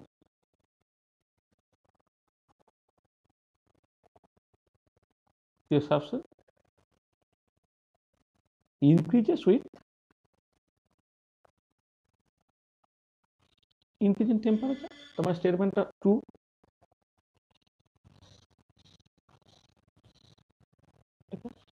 বুঝতে পারলে কেমন করে এই প্রবলেমগুলোকে অ্যাড্রেস করতে হচ্ছে?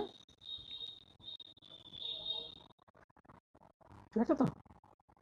হ্যাঁ sir.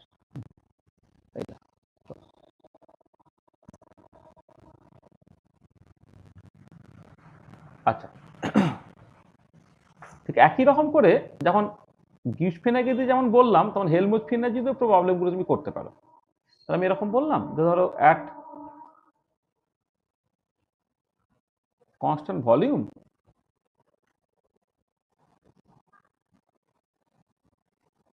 হেলমুথ free energy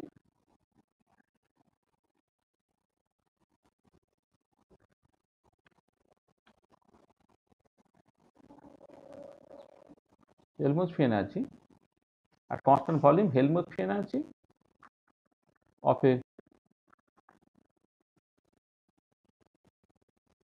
pure substance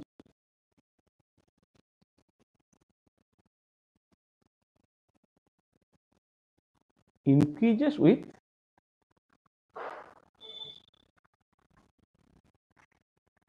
increase in temperature। ঠিক আছে, এইটা that constant volume Helmholtz free energy of a pure substance increases with increase in temperature। Justify or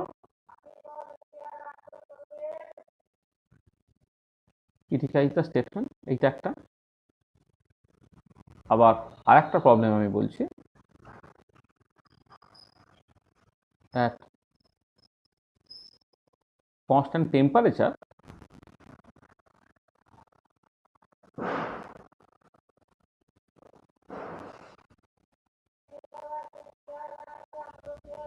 Helmholtz free energy of a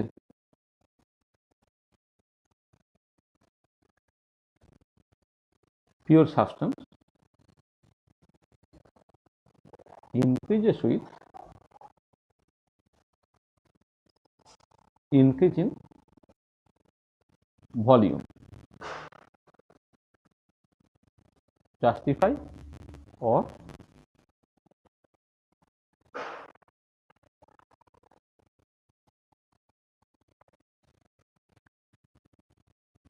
justify or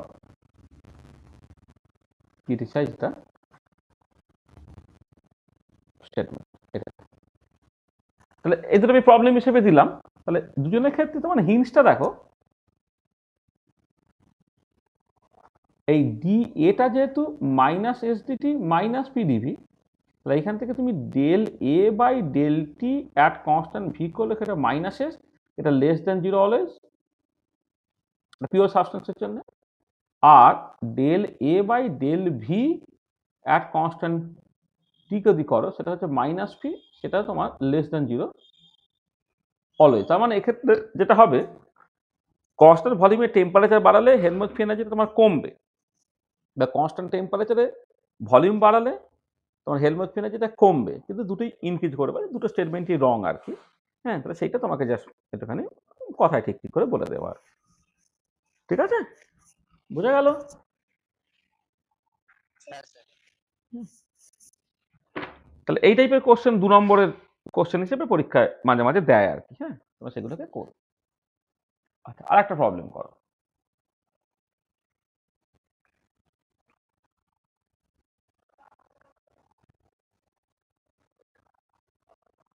এটাই যদিও আমি এতে এতে আরেকবার করবো এটাকে, মানে তোমার ওই এটাকে বলে ইলেকট্রোকেমিস্ট্রিতে, মানে যখন ইয়ে হবে তোমার মানে ইলেকট্রিক কন্ডাক্টর পার্টটা তো পড়ানো চলছে, ইলেকট্রোকেমিক্যাল সেল নিয়ে কথাবার্তা বলবো, এই ধরনের প্রবলেম তোমার আসে, সেটা আমি বলছি যে কোশ্চেনটা এইভাবে বলছি, সো দ্যাট স্যার আগের স্লাইডটা একবার দেখ। হুম হুম, বলো। হ্যাঁ স্যার ঠিক আছে। তা বললাম যে so that for a reversible galvanic cell, del E by T by del 1 by T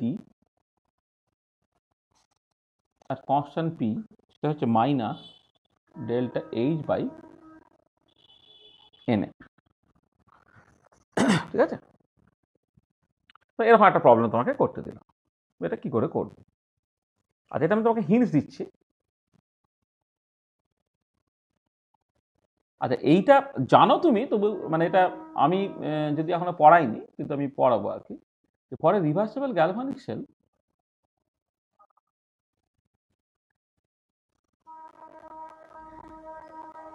sell delta জিটা না তোমার মাইনাস এন এফ ই হয় এটা। এবারে দেখো, আমি হিন্টস দিচ্ছি এখানে, আমি পুরো ডিরাইভ করে দেখাচ্ছি না, তাহলে সময় লেগে যাবে। সেটা হচ্ছে এবার ফর্ম gives Helmholtz equation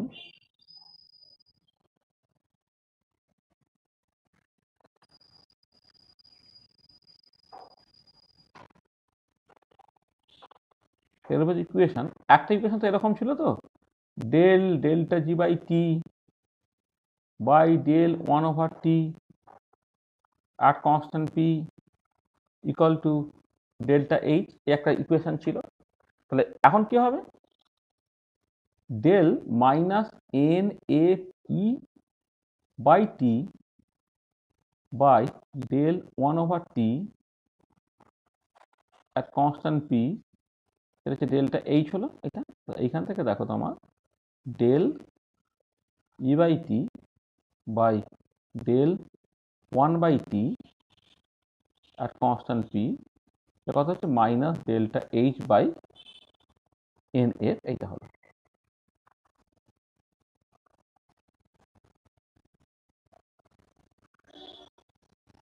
এটা হলো, ঠিক আছে। হ্যাঁ স্যার। মানে যা করে দেখে, এই যে মাইনাস এন এফটা এখানে ভাগ হয়ে গেল। এবারে এইরকম হয়তো এরকম না দিয়ে যদি তোমাকে এটা অন্যরকম দিত, মানে del E by T by del T at constant P, তার মতো করে একটা রিলেশন তুমি বের করতে পারতে। মানে গিভস হেলমহোল্টজ রিলেশন তো আমি মূলত তিনটে ইকুয়েশন তো এখানে ভাবি, হ্যাঁ, কিন্তু অন্য কোনো ইকুয়েশন দিয়ে করতে, মানে ধরো del G by del delta G by T by del T at constant P হচ্ছে minus delta H by T square, এরকম একটা জায়গা দিয়ে তুমি করতে আর কি। সেরকম ওই দিকে তোমার টি স্কোয়ারটা ভাগ হয়ে যেত অ্যান্ড সো অন, ঠিক আছে। এটা হচ্ছে তোমার একটা জিনিস মাথায় রাখতে হচ্ছে। হ্যাঁ স্যার। আচ্ছা, তো দেখো এই মোটামুটিভাবে সেকেন্ড ল অফ থার্মোডাইনামিক্সে যেগুলো পড়ানোর কথা আমরা পড়িয়ে দিলাম, ঠিক আছে। এবারে তোমার এই যে সেকেন্ড ল অফ থার্মোডাইনামিক্সে অনেক অ্যাপ্লিকেশনস আছে, আমি দু একটা অ্যাপ্লিকেশন নিয়ে জাস্ট একটুখানি কথাবার্তা তোমার বলে নিই। যেটা হচ্ছে যে সেকেন্ড ল অফ থার্মোডাইনামিক্সটা আমি কিন্তু দুটো পার্টে ভাগ করি, দুটো বা তিনটে পার্টেও বলতে পারো, দুটো বা তিনটে পার্টে কিন্তু তুমি ভাগ করি। একদম প্রথম দিকে তুমি বেসিক্যালি খুব ফর্মালি সেকেন্ড ল অফ থার্মোডাইনামিক্সের স্টেটমেন্টগুলো তোমার বেসিক্যালি ইঞ্জিন বা রেফ্রিজারেটর বা হিট পাম্পের কনটেক্সটে তুমি বলেছো, Kelvin Planck statement, Clausius statement ইত্যাদি ইত্যাদি। মানে ইঞ্জিন, কার্নো ইঞ্জিন, অন্যান্য রিভার্সিবল ইঞ্জিন, ইরিভার্সিবল ইঞ্জিন, তাদের সব তোমার এফিসিয়েন্সি এক্সপ্রেশন হ্যানা টানা ইত্যাদি দিয়ে বেশ কিছু আলোচনা করা হয়েছে। সেকেন্ড পার্টে মূলত এনট্রপি ইন্ট্রোডিউস করে এনট্রপি রিলেটেড যা কিছু করা যায় সেটাকে বলা হয়েছে। আর থার্ড পার্টে তোমার auxiliary state function, Helmholtz free energy, Gibbs free energy এবং তাদের কানেকশন টু ইকুইলিব্রিয়াম, সেইটাকে নিয়ে তোমার আলোচনা করা হয়েছে, ঠিক আছে। আর এবারে এই যে আমি আগের ক্লাসে বেরিয়ে বেসিক্যালি, হ্যাঁ, মানে আগের ক্লাসে মানে হচ্ছে তোমার মানে না আগের ক্লাসে আগে না মানে লাস্ট ক্লাসের একদম শুরুর দিকে যে ইকুইলিব্রিয়াম বা স্পন্টিনিটি বলতে গিয়ে entropy criteria, internal energy criteria বা এনথালপি ক্রাইটেরিয়ার যে অসুবিধাগুলো সেগুলোকে বলেছিলাম, বলে তারপরে বলেছিলাম যে হেলমট ফিয়ানের যে ক্রাইটেরিয়া বা গিবস ফিয়ানের যে ক্রাইটেরিয়াগুলো অ্যাকচুয়ালি তোমার বেটার। এবং তার সঙ্গে আরও বলেছিলাম যদি তুমি কেমিস্ট্রি স্টুডেন্ট হও তাহলে ল্যাবরেটরিতে যে সমস্ত রিয়াকশন ঘটে মোস্ট অফ দ্য রিয়াকশন কিন্তু কনস্ট্যান্ট টেম্পারেচার এবং প্রেসারে ঘটে বলে তুমি অ্যাকচুয়ালি যেটা নিয়ে ইন্টারেস্টেড সেটা হচ্ছে তোমার মানে এই যে অ্যাকচুয়ালি যেটা মানে তোমার কনভিনিয়েন্ট সেটা হচ্ছে গিবস এনার্জি টার্মসে সব কিছুকে বোঝা। আচ্ছা তাহলে গিবস এনার্জি টার্মসে সব কিছুকে তুমি বুঝতে চাও তাহলে ক্রাইটেরিয়াটা কি না condition for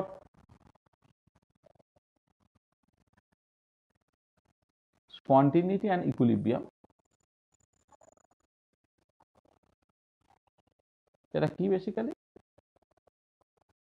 না delta জিটা at constant temperature pressure less than 0 হবে for the system। হ্যাঁ একদম পুরো সিস্টেমটা যেন সারাউন্ডিং তোমার লাগবে না কিন্তু এখানে বা ইউনিভার্স লাগবে না, ডেল্টা যে কনস্ট্যান্ট টেম্পারেচার লেস দ্যান 0 হবে ফর স্পন্টিনিয়াস প্রসেস।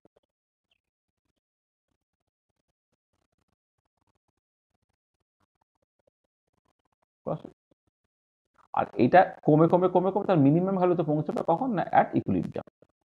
তাহলে গিবস ফিয়ানের যে টার্মস কোয়ান্টিটি বা ইকুইলিব্রিয়াম ক্রাইটেরিয়া মূলত এইটা। এবারে যেটা ব্যাপার সেটা হচ্ছে যে তোমার ডেল্টা জিটা সেটা অ্যাকচুয়ালি তোমার delta H minus D delta S হয়। ডেল্টা যেটা কন্ট্রিবিউট করে ডেল্টা এইচ এবং ডেল্টা এস এবং ডেল্টা এসটার সঙ্গে টেম্পারেচার বারটা তোমার গুণ থাকে। তার মানে ডেল্টা যেটা নেগেটিভ হবে নাকি জিরো হবে নাকি পজিটিভ হবে, মানে এটা যদি সামহাও গ্রেটার দ্যান জিরো হয়ে যায় তখন আমি কি বলবো then the forward reaction is not spontaneous. Forward রিয়াকশনটা স্পন্টেনিয়াস নয় আর ব্যাকওয়ার্ড রিয়াকশনটা স্পন্টেনিয়াস হতে পারে। তাহলে এবার ডেল্টা যেটা পজিটিভ হবে নাকি নেগেটিভ হবে নাকি জিরো হবে তাখানে কার কার কন্ট্রিবিউশন আছে, ডেল্টা এইচ এবং ডেল্টা এস এর কন্ট্রিবিউশন। আচ্ছা ডেল্টা এইচ সম্বন্ধে বলি, ডেল্টা এইচ যদি লেস দেন জিরো হয় অর্থাৎ এক্সোথার্মিক যদি হয়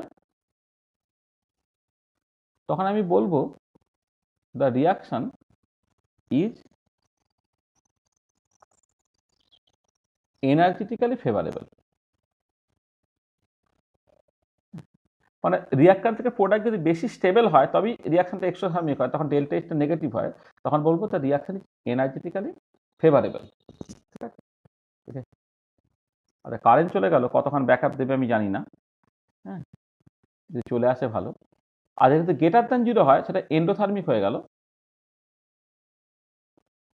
এন্ডোথার্মিক, তখন বলবো the reaction is energetically unfavourable.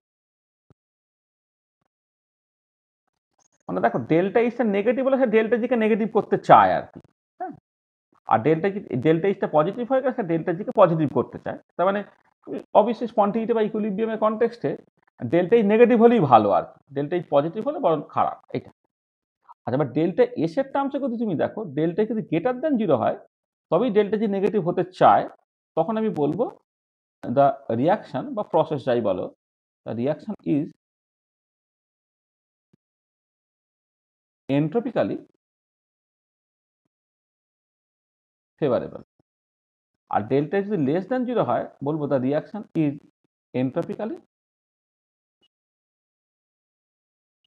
Unfavourable. তো মানে কোনো একটা পার্টিকুলার প্রসেস এন্ট্রপি বাড়লেই ভালো, এনার্জি মানে এনথালপি কমলে ভালো আর তোমার এন্ট্রপি বাড়লে ভালো এটা। আচ্ছা এবার এদের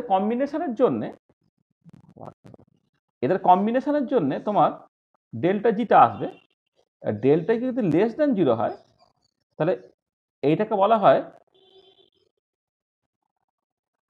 এক্সারগনিক প্রসেস। এক্সারগনিক প্রসেস হচ্ছে কি হচ্ছে না, তখন বলবো দ্য রিয়াকশন ইজ থার্মোডাইনামিক্যালি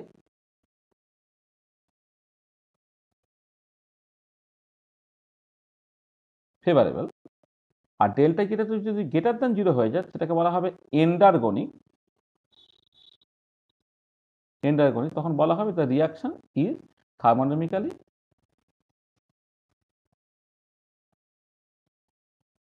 আনফেভারেবল। এটা ঠিক আছে। তাহলে ডেল্টা এইচ, ডেল্টা এস এবং ডেল্টা জি এই এদের ফর্মে তুমি ব্যাপারটাকে দেখলে, তাই না? আচ্ছা, এবারে কতগুলো কেস কনসিডার করো। কেস ওয়ান, স্যার আগের স্লাইডটা হ্যাঁ নাও, ঠিক আছে। রিয়াকশনের ক্ষেত্রে ডেল্টা জি লেস দেন 0 হলে ওটা এক্সার্জনিক বলে না? হ্যাঁ হ্যাঁ, EXERGONIG, এক্সার্গনিক। আর ডেল্টা জি গ্রেটার দেন 0 হলে সেটা এন্ডার্গনিক। এক্সার্গনিক রিয়াকশনগুলো স্পন্টেনিয়াস আর এন্ডার্গনিক রিয়াকশনগুলো ঘটতে যাবে, ঠিক আছে। আচ্ছা, এবার তিনটে কেস দেখো। ধরো ডেল্টা এইচটা নেগেটিভ, ডেল্টা এসটা পজিটিভ, মানে এটা তোমার মানে energetically favourable,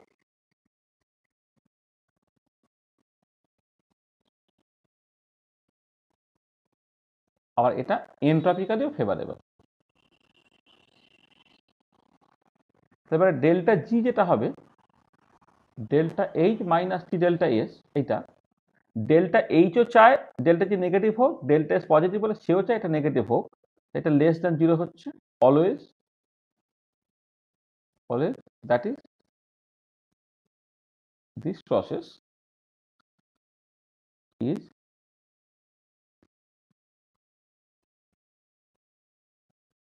thermodynamically favorable in all temperatures. সমস্ত টেম্পারেচার এটা তোমার থার্মোডাইনামিক্যালি ফেভারেবল হয়ে যাবে আর কি। এরকম তুমি প্রচুর এক্সাম্পল দেখবে। ধরো একবার এক্সাম্পল তুমি দেবে ডিকার্বক্সিলেশন রিয়াকশন। ধরো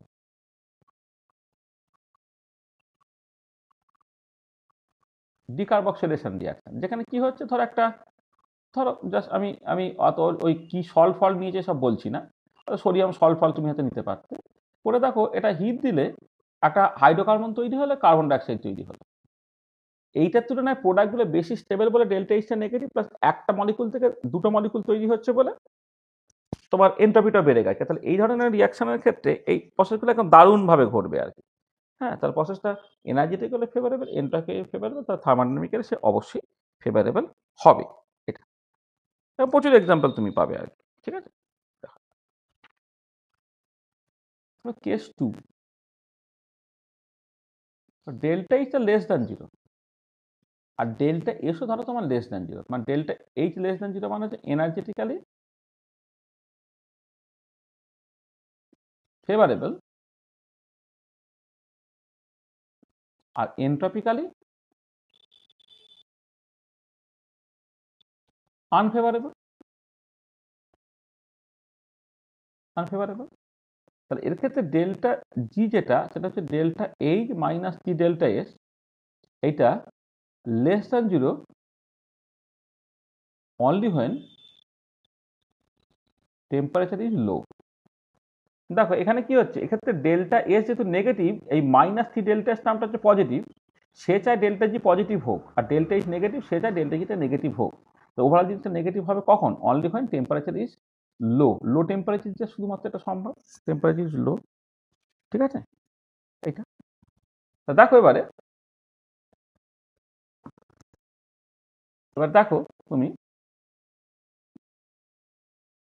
মানে মানে এ ধরনের আমি প্রচুর এক্সাম্পল আছে। ধরো তুমি একটা এক্সাম্পল বলছি তোমার,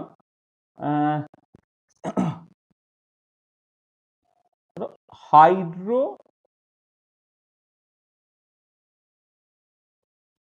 জিনেশন রিয়াকশন। তো আমি জাস্ট সিম্পলি বলছি, একটা অ্যালকিন ছিল,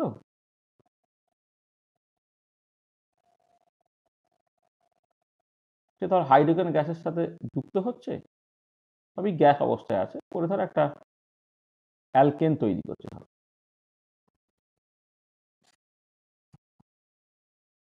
তাহলে এই অ্যালকিন হাইড্রোজেন দুজনে মিলে যা বন্ড এনার্জি, অ্যালকেনের বন্ড এনার্জি বেড়ে যাচ্ছে বলে এনার্জেটিক্যালি জিনিসটা ফেভারেবল হচ্ছে, কিন্তু এন্ট্রপিক্যালি দেখো দুটো মলিকুল থেকে একটা মলিকুল মানে এন্ট্রপিটা কমে যাচ্ছে। এই ধরনের রিয়াকশনগুলো কিন্তু তোমার যখন টেম্পারেচার কম হবে তখনই বেটার হবে আর কি। ঠিক আছে, তুই মাথায় রাখ। আচ্ছা, case 3, delta is less than 0, অর্থাৎ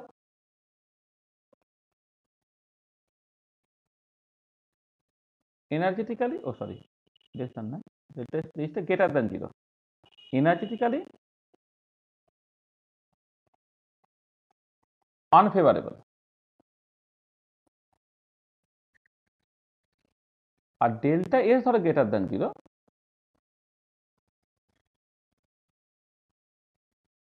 এন্ট্রপিক্যালি ফেভারেবল। তাহলে ডেল্টা জিটা, delta is minus T delta সেটা লেস দ্যান 0 হবে কখন না, হোয়েন টেম্পারেচার ইজ হাই।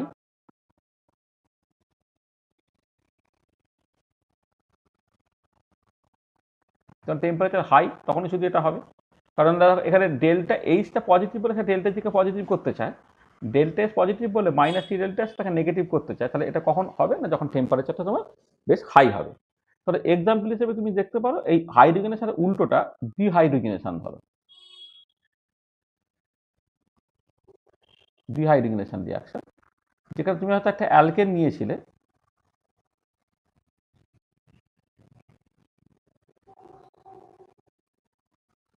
তুমি হিট করলে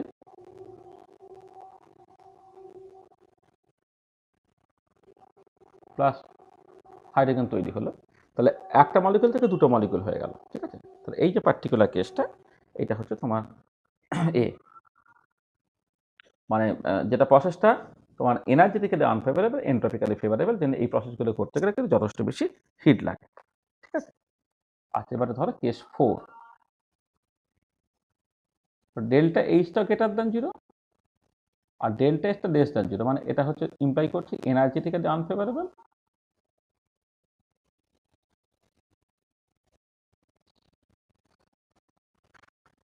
আর এটা হচ্ছে তোমার এন্ট্রপিক্যালিও আনফেভারেবল। এবারে ডেল্টা জি যেটা, delta H minus T delta S, এইটা এটা কি হবে, এটা গ্রেটার দ্যান 0 অলওয়েজ হবে, যে টেম্পারেচারে তুমি করো না কেন, এটা always that is at all temperature. কারণ এখানে delta HO delta GK positive করতে চায়, ডেল্টা এস নেগেটিভ বলে তার আগে একটা মাইনাস সাইন আছে, মানে সেই জিনিসটা পজিটিভ করতে চায়। এটা তার মানে this process do not take place, this processes do not take place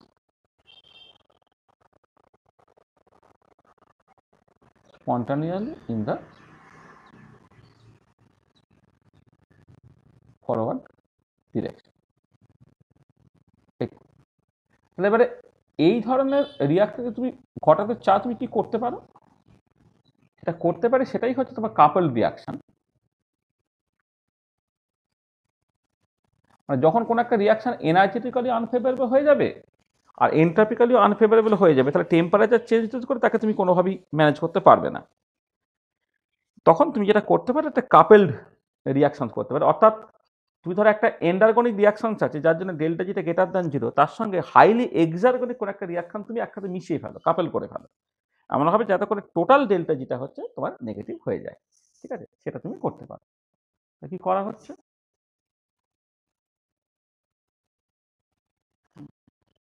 দেখো তোমার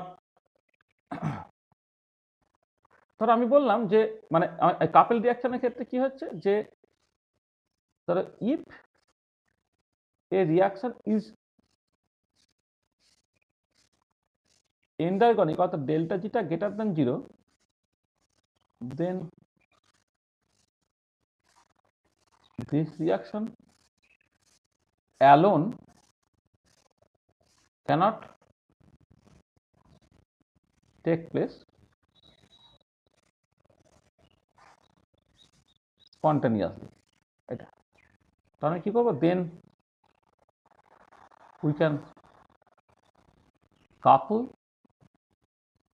a হাইলি এক্সারগনিক রিয়াকশন যেখানে ডেল্টা জিটা তোমার less than 0 such that overall value of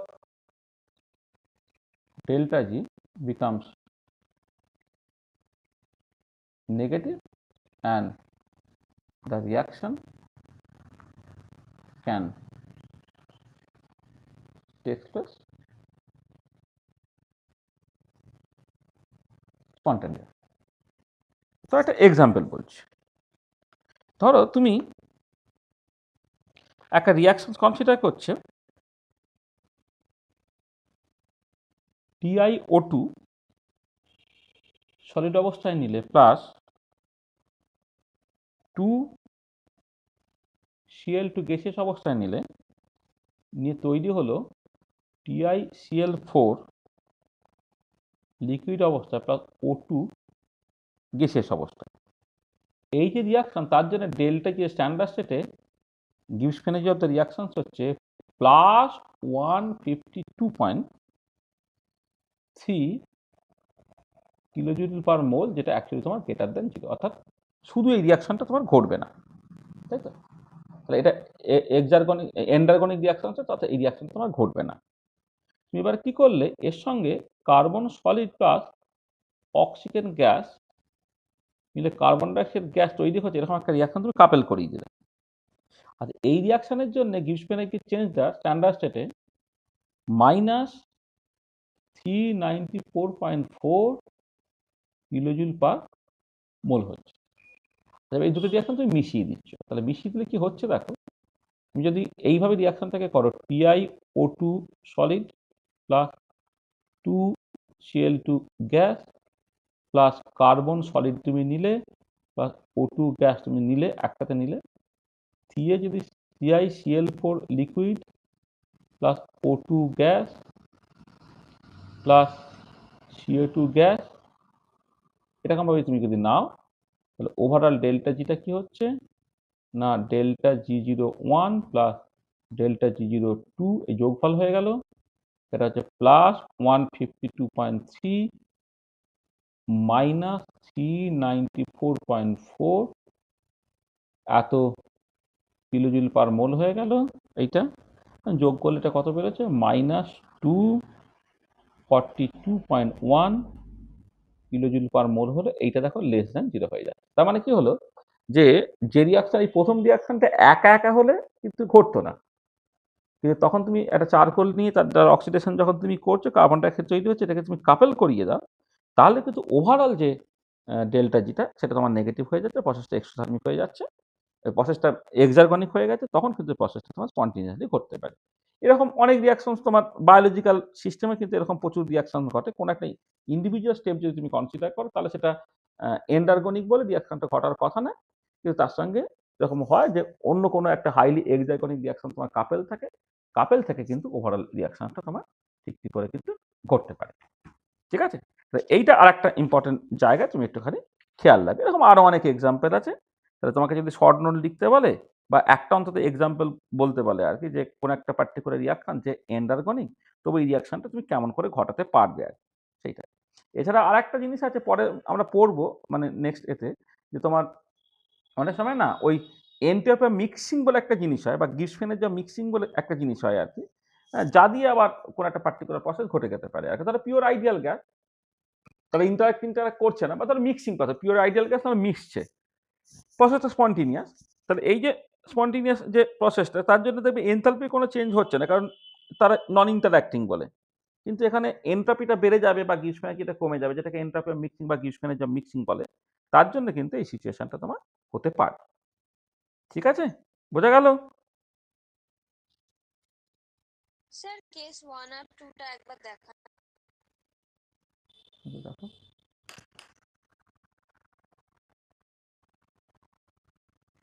হ্যাঁ স্যার, ঠিক আছে। ঠিক আছে তো? তো দেখো, তাহলে আমরা যেটা করলাম এখন পর্যন্ত, সেটা হচ্ছে যে মানে আমি এবারে একটুখানি ব্রেক নিই। ব্রেক মানে দেখো, what we have discuss sofa,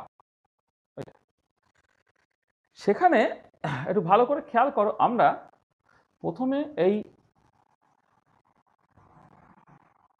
first law of thermodynamics, এইটা এই ফার্স্ট ল অফ থার্মোডাইনামিক্স তুমি মানে মানে আমরা মানে অন্তত দুবার তো করিয়েছি।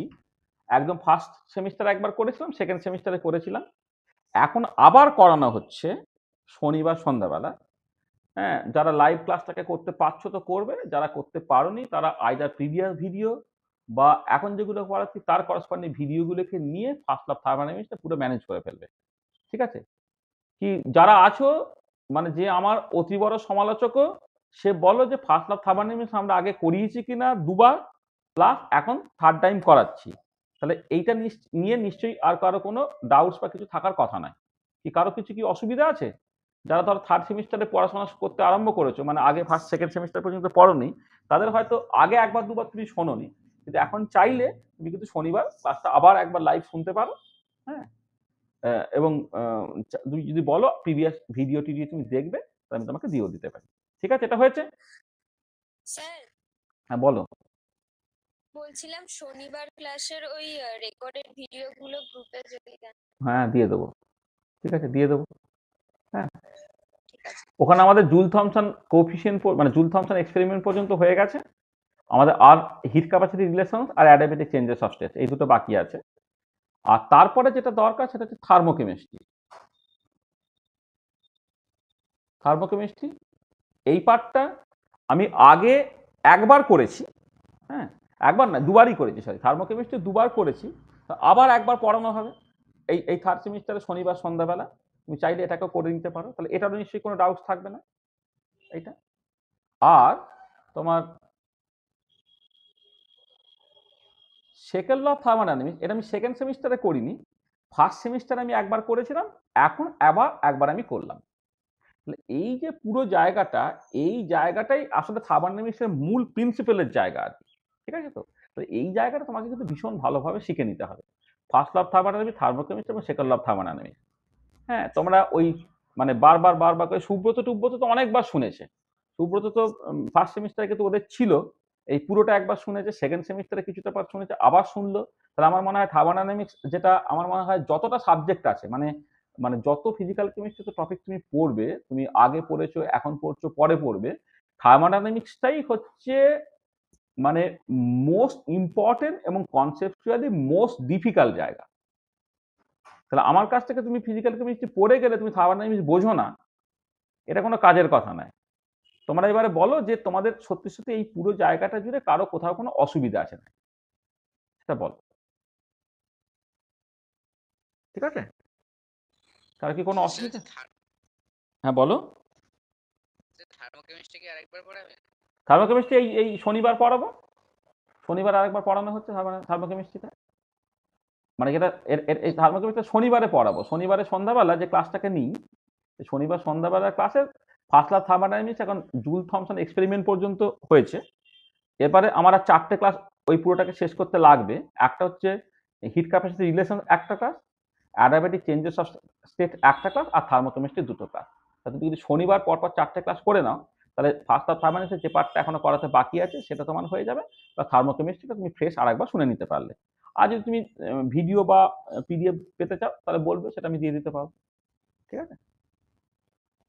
ঠিক আছে। বুঝলে? এটা কি সবাই ঠিক আছে? মানে যতক্ষণ পড়ছো এই এই এই পুরো জায়গাটা ক্লিয়ার তো? কোনো অসুবিধা নাই তো? এটা স্যার কেমিস্ট্রির ভিডিওটা একটু দিয়ে দিলে ভালো। হ্যাঁ হ্যাঁ ঠিক আছে, মানে দিয়ে দেবো, মানে আরেকবার পড়ানো হবে, তুমি করে নিতে পারো।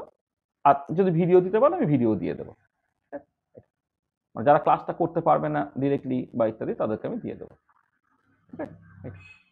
আচ্ছা, এবারে এই যে পুরো জায়গাটা থেকে তোমার আমি নেক্সট একটা দুটো ক্লাস, লম্বা ক্লাস আমি দেব। আমি যেটা চাইছি যে তুমি মানে এমনিতে ধরো আমরা যখন পড়িয়েছি প্রচুর কনসেপচুয়াল প্রবলেমস তো অলরেডি করেছি, এবারে বিভিন্ন রকমের নিউমেরিক্যাল প্রবলেমস আছে। আমি তোমাদের যেটা বলছি যে এই পার্টটা তোমরা তোমাদের মতো করে না রিভাইজ করো, রেডি করো, আর সলভ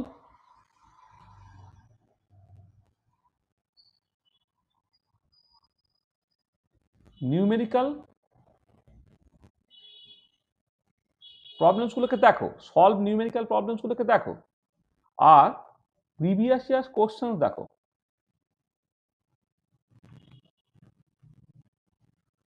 কোশ্চেন দেখো, দেখার পরে যা যা কোথাও অসুবিধা থাকবে সেগুলোকে আমার সাথে ফাইনাল ডিসকাস করো, ফাইনাল ডিসকাশনসটা আমার সাথে করে নাও। হ্যাঁ, করে এইটা পুরো রেডি করে ফেলো, মানে একদম পরীক্ষার উপযোগী করে ফেলো, একদম মানে যে কোনো দিন পরীক্ষা দিতে বলো তুমি এখানে পরীক্ষা দিতে পারো, সেটা তুমি ক্লিয়ার করে ফেলো।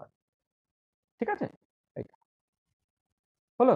তাহলে আমরা এইটার জন্য আমরা একটা ডেট অফ দিচ্ছি, মানে একটা ডেট অফ মানে হচ্ছে মানে তোমার ধরো সামনের বুধবারটা তো ভাইফোঁটা আছে, ঠিক আছে তো, তাহলে আমি সামনের বুধবারের বদলে একটা ডেট আমি অন্য ওই ধরো সোমবার মঙ্গলবার এই দুদিনের মধ্যে একদিন অনলাইনে পড়িয়ে দেবো।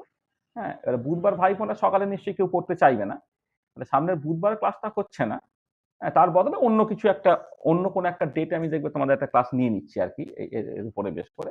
তাহলে আমাদের ওই যার যা প্রবলেম আটকাচ্ছে টাটকাচ্ছে ইত্যাদিগুলো আর কি, হ্যাঁ সেইগুলো তুমি মানে বইটা প্রথমে মানে দেখো ভিডিওগুলোকে দেখবে, পিডিএফ গুলোকে দেখবে, আমাদের বইটাকে কনসাল্ট করবে, পুরো কনসাল্টটা মানে বইটা লাইন ধরে ধরে পড়বে দরকার হলে, মানে আমরা একটা পিডিএফ ভিডিও যা দিয়েছি তার সঙ্গে বইটাকে লাইন ধরে ধরে পড়ো, লাইন ধরে ধরে পড়ার পরে যে অসুবিধাগুলো থাকবে সেইটা তুমি ডাউট ক্লিয়ার করে নেবে, প্লাস নিউমেরিক্যাল প্রবলেমগুলোকে করে একটা বিশাল ভালো একটা কনফিডেন্সের জায়গাতে পৌঁছে যাবে।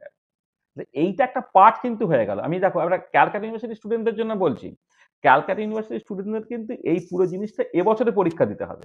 আদার দ্যান ক্যালকাটা ইউনিভার্সিটি স্টুডেন্টরা কিন্তু এই পার্টটা অলরেডি পরীক্ষা দিয়ে দিয়েছে, কিন্তু আমি আবার বলছি যে যারা মানে ক্যালকাটা ইউনিভার্সিটি সেটা তো করতেই হবে, উপায় নেই, এবছরই পরীক্ষা দিতে হবে তোমাকে এটা। আর যারা other than Calcutta university student তাদের আমি বলবো দিস ইজ অ্যান অপরচুনিটি, এই সময় তুমি একবার ভালো করে রিভাইজ দিয়ে নাও। ঠিক আছে, ভালো করে রিভাইজ দিয়ে নাও, কারণ তোমাকে জ্যাম বা ইত্যাদি পরীক্ষা তো দিতে হবে, একটা একটা করে পুরো জিনিসটাকে রেডি করা যায়। ঠিক আছে, এইটা একটা পার্ট যেটা আমরা বললাম। আচ্ছা, নেক্সট আমরা যেটা করব, হ্যাঁ, যে তোমার মানে নেক্সট ক্লাস অনওয়ার্ডস যেটা আমি করব, আমাদের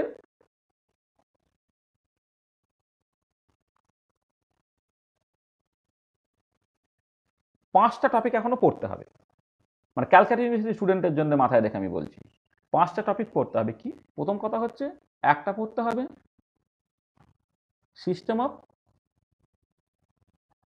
ভেরিয়েবল কম্পোজিশন, সেখান থেকে তোমার কেমিক্যাল পোটেনশিয়াল,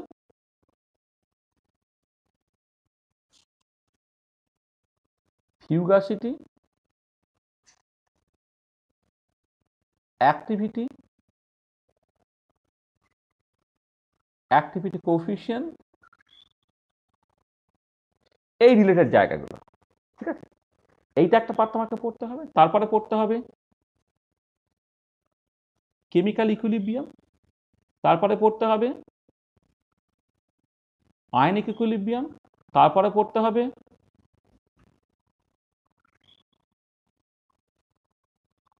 ইলেকট্রোকেমিক্যাল সেল, তারপরে পড়তে হবে কন্ডাক্ট্যান্স। আচ্ছা, যারা অফলাইনেও পড়ে তাদেরকে আমি এই কন্ডাক্ট্যান্স পার্টটা প্রায় আমাদের শেষের দিকে, তাহলে বাকি পার্টটা রয়ে গেল।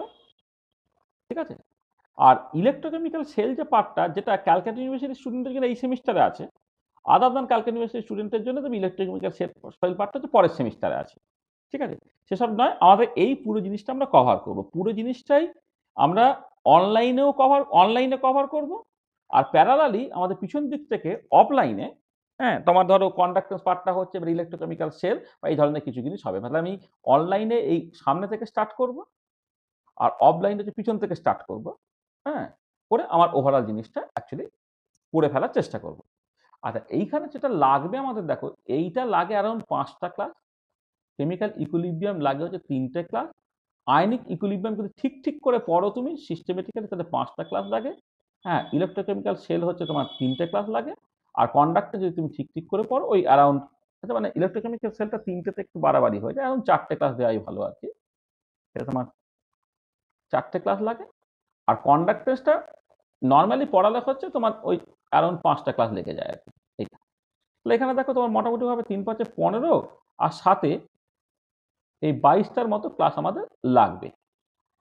ঠিক আছে, তাহলে 22টা যদি ক্লাস লেগে যায় তাহলে তুমি যেটা দেখছো যে সপ্তাহে এখনো যা সিলেবাসটা বাকি আছে আমাদের আর কি, আমরা এমনি কি করি ফার্স্ট ল্যাব থার্মোডাইনামিক্সে আমাদের হিসেব মতো যদি ঠিক ঠিক করে পড়ানো হয় 8টা ক্লাস লাগে, থার্মোকেমিস্ট্রি 2টো ক্লাস লাগে, আর থার্মোডাইনামিক্স 2 হচ্ছে তোমার 8টা ক্লাস লাগে। তার জন্য 16 2 18টা ক্লাস আমরা বেসিক্যালি দিয়েছি। আর প্রবলেম যদি আলোচনা করো তাহলে আরো এক্সট্রা 2টো ক্লাস অ্যারাউন্ড, তাহলে আর যেগুলো 16 আর 4 এখানে 20টার মতো ক্লাস লাগছে, আর এখানে দেখো 22টার মতো ক্লাস লাগছে, এই 42টার মতো ক্লাস লাগে।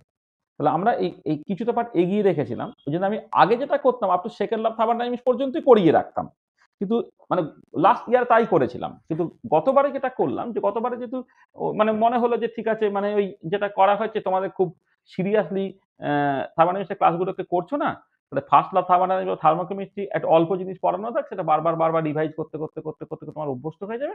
সেকেন্ড ল্যাব থার্মোডাইনামিক্সটা গরম গরম বলাই ভালো।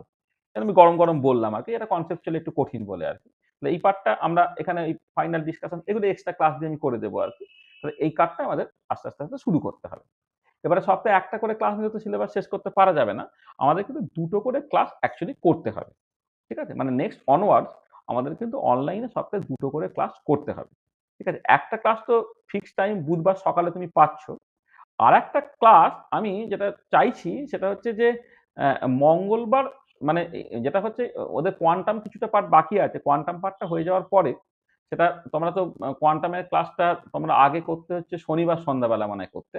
হ্যাঁ, এই শনিবার সন্ধ্যাবেলা ওই কোয়ান্টামের ক্লাসটা ওই শনিবার সন্ধ্যাবেলা বা রবিবার সন্ধ্যাবেলা ওই দুটোর মধ্যে একটা পার্টিকুলার টাইমে তোমাকে কোয়ান্টামের ক্লাসটা দেবে আর কি। সেটা যদি ধরো মানে আসলে এই এতটা সিলেবাস সবটা আমি পড়িয়ে পেরে উঠতে পারবো না, আমি সপ্তাহে 2 দিন করে পড়ালেও কিন্তু পেরে উঠতে পারবো না।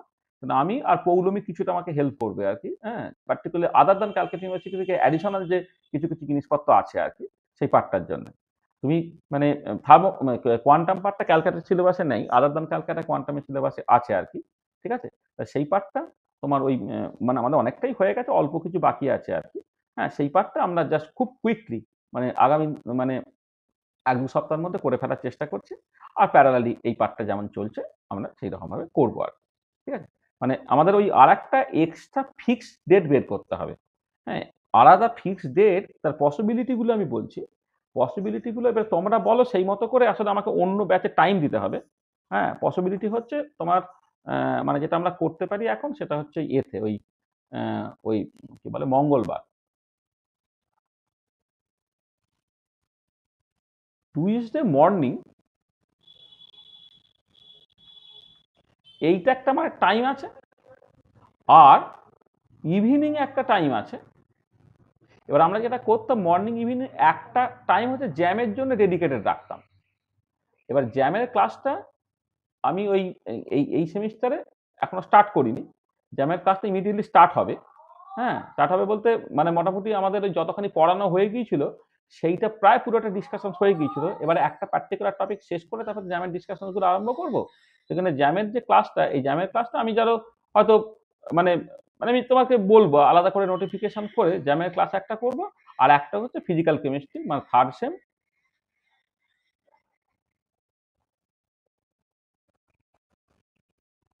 ফিজিক্যাল কেমিস্ট্রি এটাকে করতে হবে আর কি।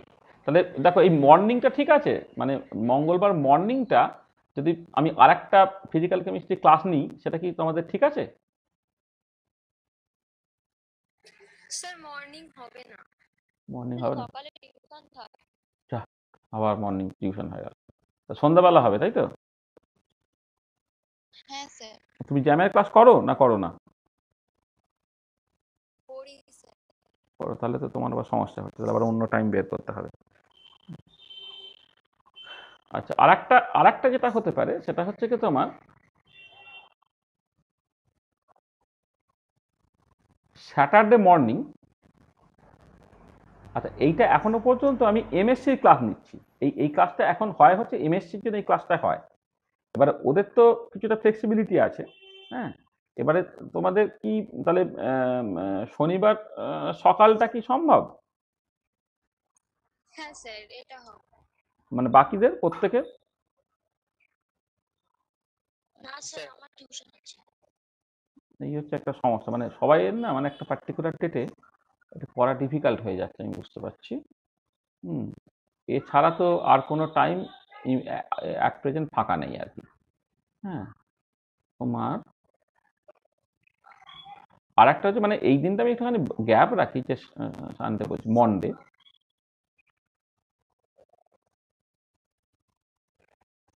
ধরো তোমার মানে দু একদিন হয়তো নেওয়া যেতে পারে Monday evening, Monday morning evening আমার অলরেডি আমি ফাঁকা রেখে দিই আর কি, কারণ মন্ডে ওই ইয়ে থেকে আসি বলে, মানে ঝাড়গ্রামে ফিরি বলে আর কি। তাহলে সোমবার সন্ধ্যাবেলা কি সম্ভব?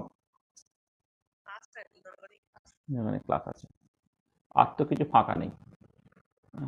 বুধবার সকাল, বৃহস্পতিবার সকাল, শুক্র সকাল, শনি সকাল, রবি সকাল, ওদিকে সন্ধ্যাবেলা হচ্ছে।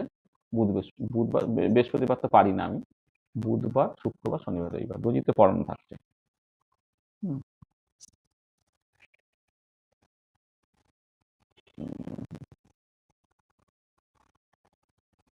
তো সমস্যা।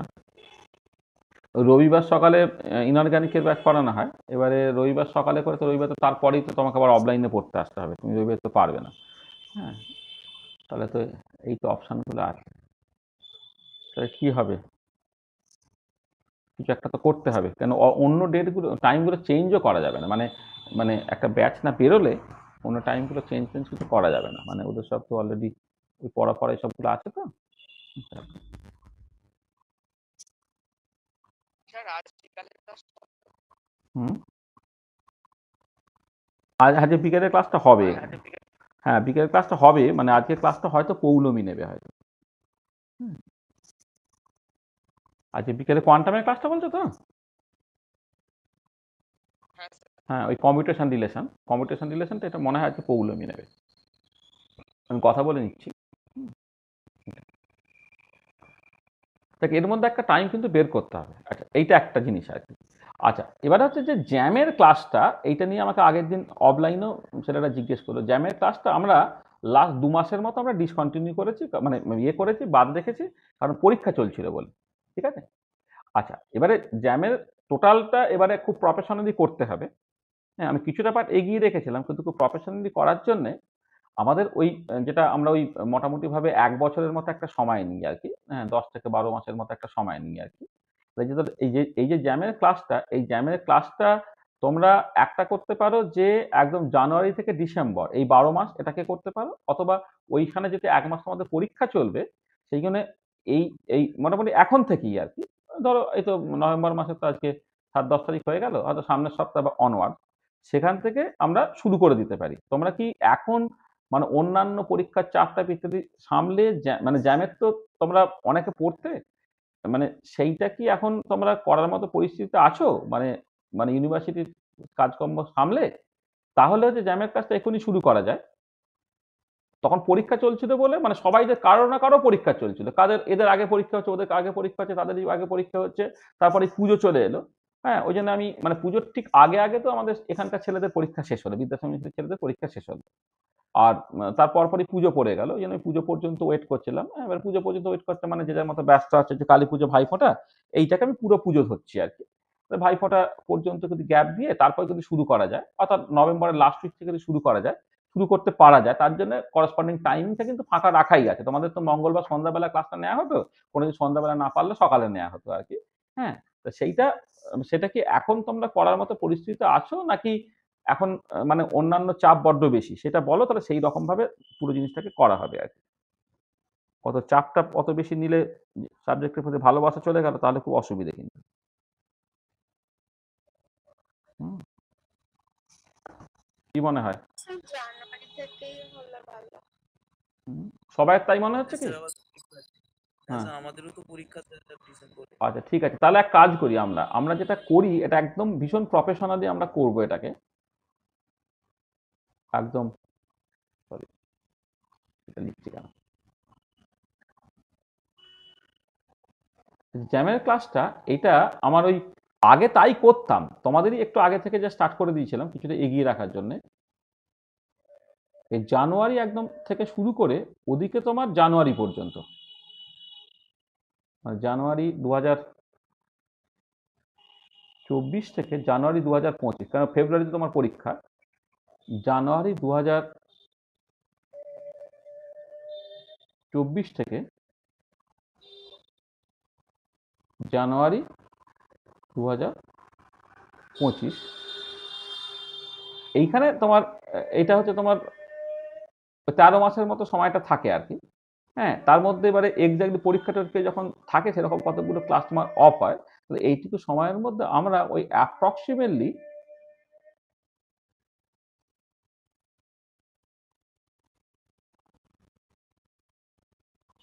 50টা লেকচার ইনক্লুডিং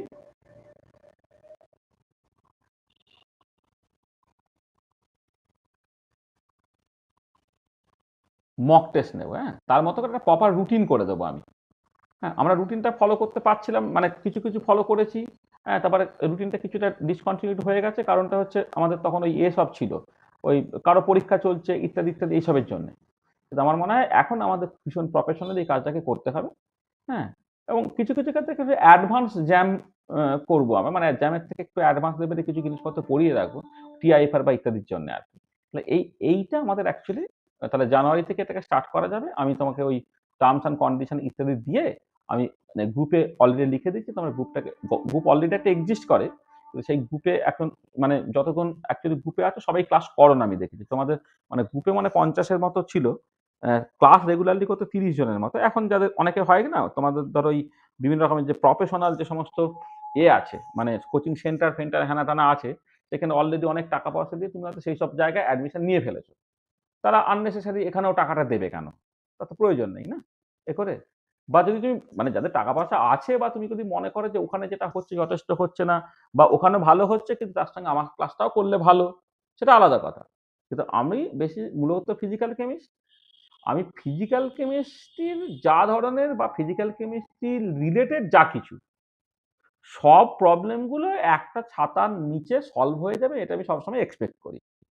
সেখানে ছাত্র থাকুক বা না থাকুক। হ্যাঁ, মানে আমি আমি কেমিস্ট নই, কিন্তু আমি বেসিক্যালি ফিজিক্যাল কেমিস্ট। আজকে তুমি যদি বলো যে জ্যামের জন্য অর্গানিক করিয়ে দিতে হবে, আমি সেটা পারবো না। ঠিক আছে, কোথাও এবার ইনঅর্গানিকটা চেষ্টা করে যদিও বা পারা যায়, কিন্তু সেই সময় আবার নেই। তাহলে ফিজিক্যাল কেমিস্ট্রি যা হতে পারে মানুষের আর, মানে আমি বেসিক্যালি ক্লাস 11 ক্লাস 12 এইটা যা যা আছে আমি সবই কিন্তু করি, মানে এটা মানে ফিজিক্যাল অর্গানিক ইনঅর্গানিক সবই আছে, নিট বলো যেই বলো ইত্যাদি ইত্যাদি। এবারে বাকি যে গ্র্যাজুয়েশনের ধরো first year, second year, third year, তাতে হচ্ছে শুধুমাত্র ফিজিক্যাল কেমিস্ট্রি না, এখানে যেমন অল কেমিস্ট্রি অল করা হয়, এখানে যেটা করি আমি কেমিস্ট্রিটাকে করি, কেমিস্ট্রি মানে সরি ফিজিক্যাল কেমিস্ট্রিটাকে করি, আর তার সঙ্গে অ্যালায়েড যা কিছু আছে, ধরো ম্যাথামেটিক্স রিলেটেড যদি কোনো একটা চ্যাপ্টার থাকে, প্রোগ্রামিং রিলেটেড যদি কোনো একটা চ্যাপ্টার থাকে, মানে যেটা বেসিক্যালি তুমি এক্সপেক্ট করো ফিজিক্যাল কেমিস্ট্রিটা করবে আর কি, সেগুলো আমরা সব করে দিই। আচ্ছা, আর এদিকে এমএসসি লেভেলে যেটা এমএসসি লেভেল, আচ্ছা তার সঙ্গে এটা বলা হলো, তার সঙ্গে তোমার ধরো জ্যাম বা এই ধরনের কম্পিটিটিভ এক্সাম যেটা, সেটা করা হয় আর কি। এখানে অল মানে হচ্ছে তোমার ফিজিক্যাল অর্গানিক ইনঅর্গানিক সব পড়ানো হচ্ছে, নিটের জন্য, জেইর জন্য, বোর্ডের জন্য, সব কিছু। আচ্ছা, আমি 11-12 মানে মাঝে প্রায় 15 বছর পড়াইনি। হ্যাঁ, কিন্তু পরে এখন আমাদের ছেলে মেয়েরা, ভাগনা ভাগ্নিরা, তাদের এখন এইসব বড় হয়ে গেছে, তারা সব, আমার ভাগনা যেমন এখন 12-এ পড়ে, তাদেরকে পড়ানোর কনটেক্সটে আমি এখন এই জিনিসগুলোকে আস্তে আস্তে আবার রিক্যাপচুলেট মানে আবার নতুন করে আবার স্টার্ট করে, যে আমার বেশ ভালোই লাগছে আর কি এ করে। আর এমএসসি লেভেলে যেটা করব সেটা হচ্ছে ফিজিক্যাল কেমিস্ট্রি যা আছে, মানে উইথ স্পেশালাইজেশন। তার সঙ্গে মানে মানে তুমি আসলে এমএসসিতে দেখবে সেমিস্টার 1 আর সেমিস্টার 2 তে না সব পড়ানো হয়, আর সেমিস্টার 3 আর সেমিস্টার 4-এ না ফিজিক্যাল অর্গানিক ইনঅর্গানিক ভাগ হয়ে যায়। সেমিস্টার 3-4-এ খুব অ্যাডভান্স লেভেলে মানে তোমার ফিজিক্যাল কেমিস্ট্রি পড়ানো হয় আর কি, যারা ফিজিক্যাল স্পেশালাইজেশন নেবে তাদের সবটাকে করা হয়। আর তার সঙ্গে নেট পরীক্ষা, গেট পরীক্ষা, এই দুটো মূলত পরীক্ষা আর কি। তার যা কিছুর আগে সবেরই কিন্তু আমার ব্যাচ আছে। হ্যাঁ, কোথাও স্টুডেন্ট বেশি, কোথাও স্টুডেন্ট কম, মানে আমার টার্গেট হচ্ছে যে 11 থেকে শুরু করে তুমি আপ টু নেট গেট পর্যন্ত সব কিছুই কিন্তু আমরা করাই, এইটা। এবারে তুমি ধরো তুমি চাইতেই পারো যে নেট গেট আমার কাছে পড়লে না, তুমি কোনো প্রফেশনাল কোনো একটা কোচিং সেন্টারে গিয়ে পড়লে, বা জ্যাম তুমি একটা প্রফেশনাল কোচিং সেন্টারে পড়লে। হ্যাঁ, তাদের সাথে আমরা ভাই মানে কম্পিট করে পেরে উঠবো না, এটা ফ্র্যাঙ্কলি স্পিকিং। তারা মানে এত বেশি কথা বলে, হ্যাঁ, এত বেশি প্রফেশনাল, হ্যাঁ, মানে ওদের সাথে আমরা পারবো না। আমরা ওই বয়স্ক মানুষ, হ্যাঁ, টুক টুক টুক করে ল্যাদ খেতে খেতে খেতে খেতে যেমন হয় আর কি, মানে এইগুলো সব হয় আর কি।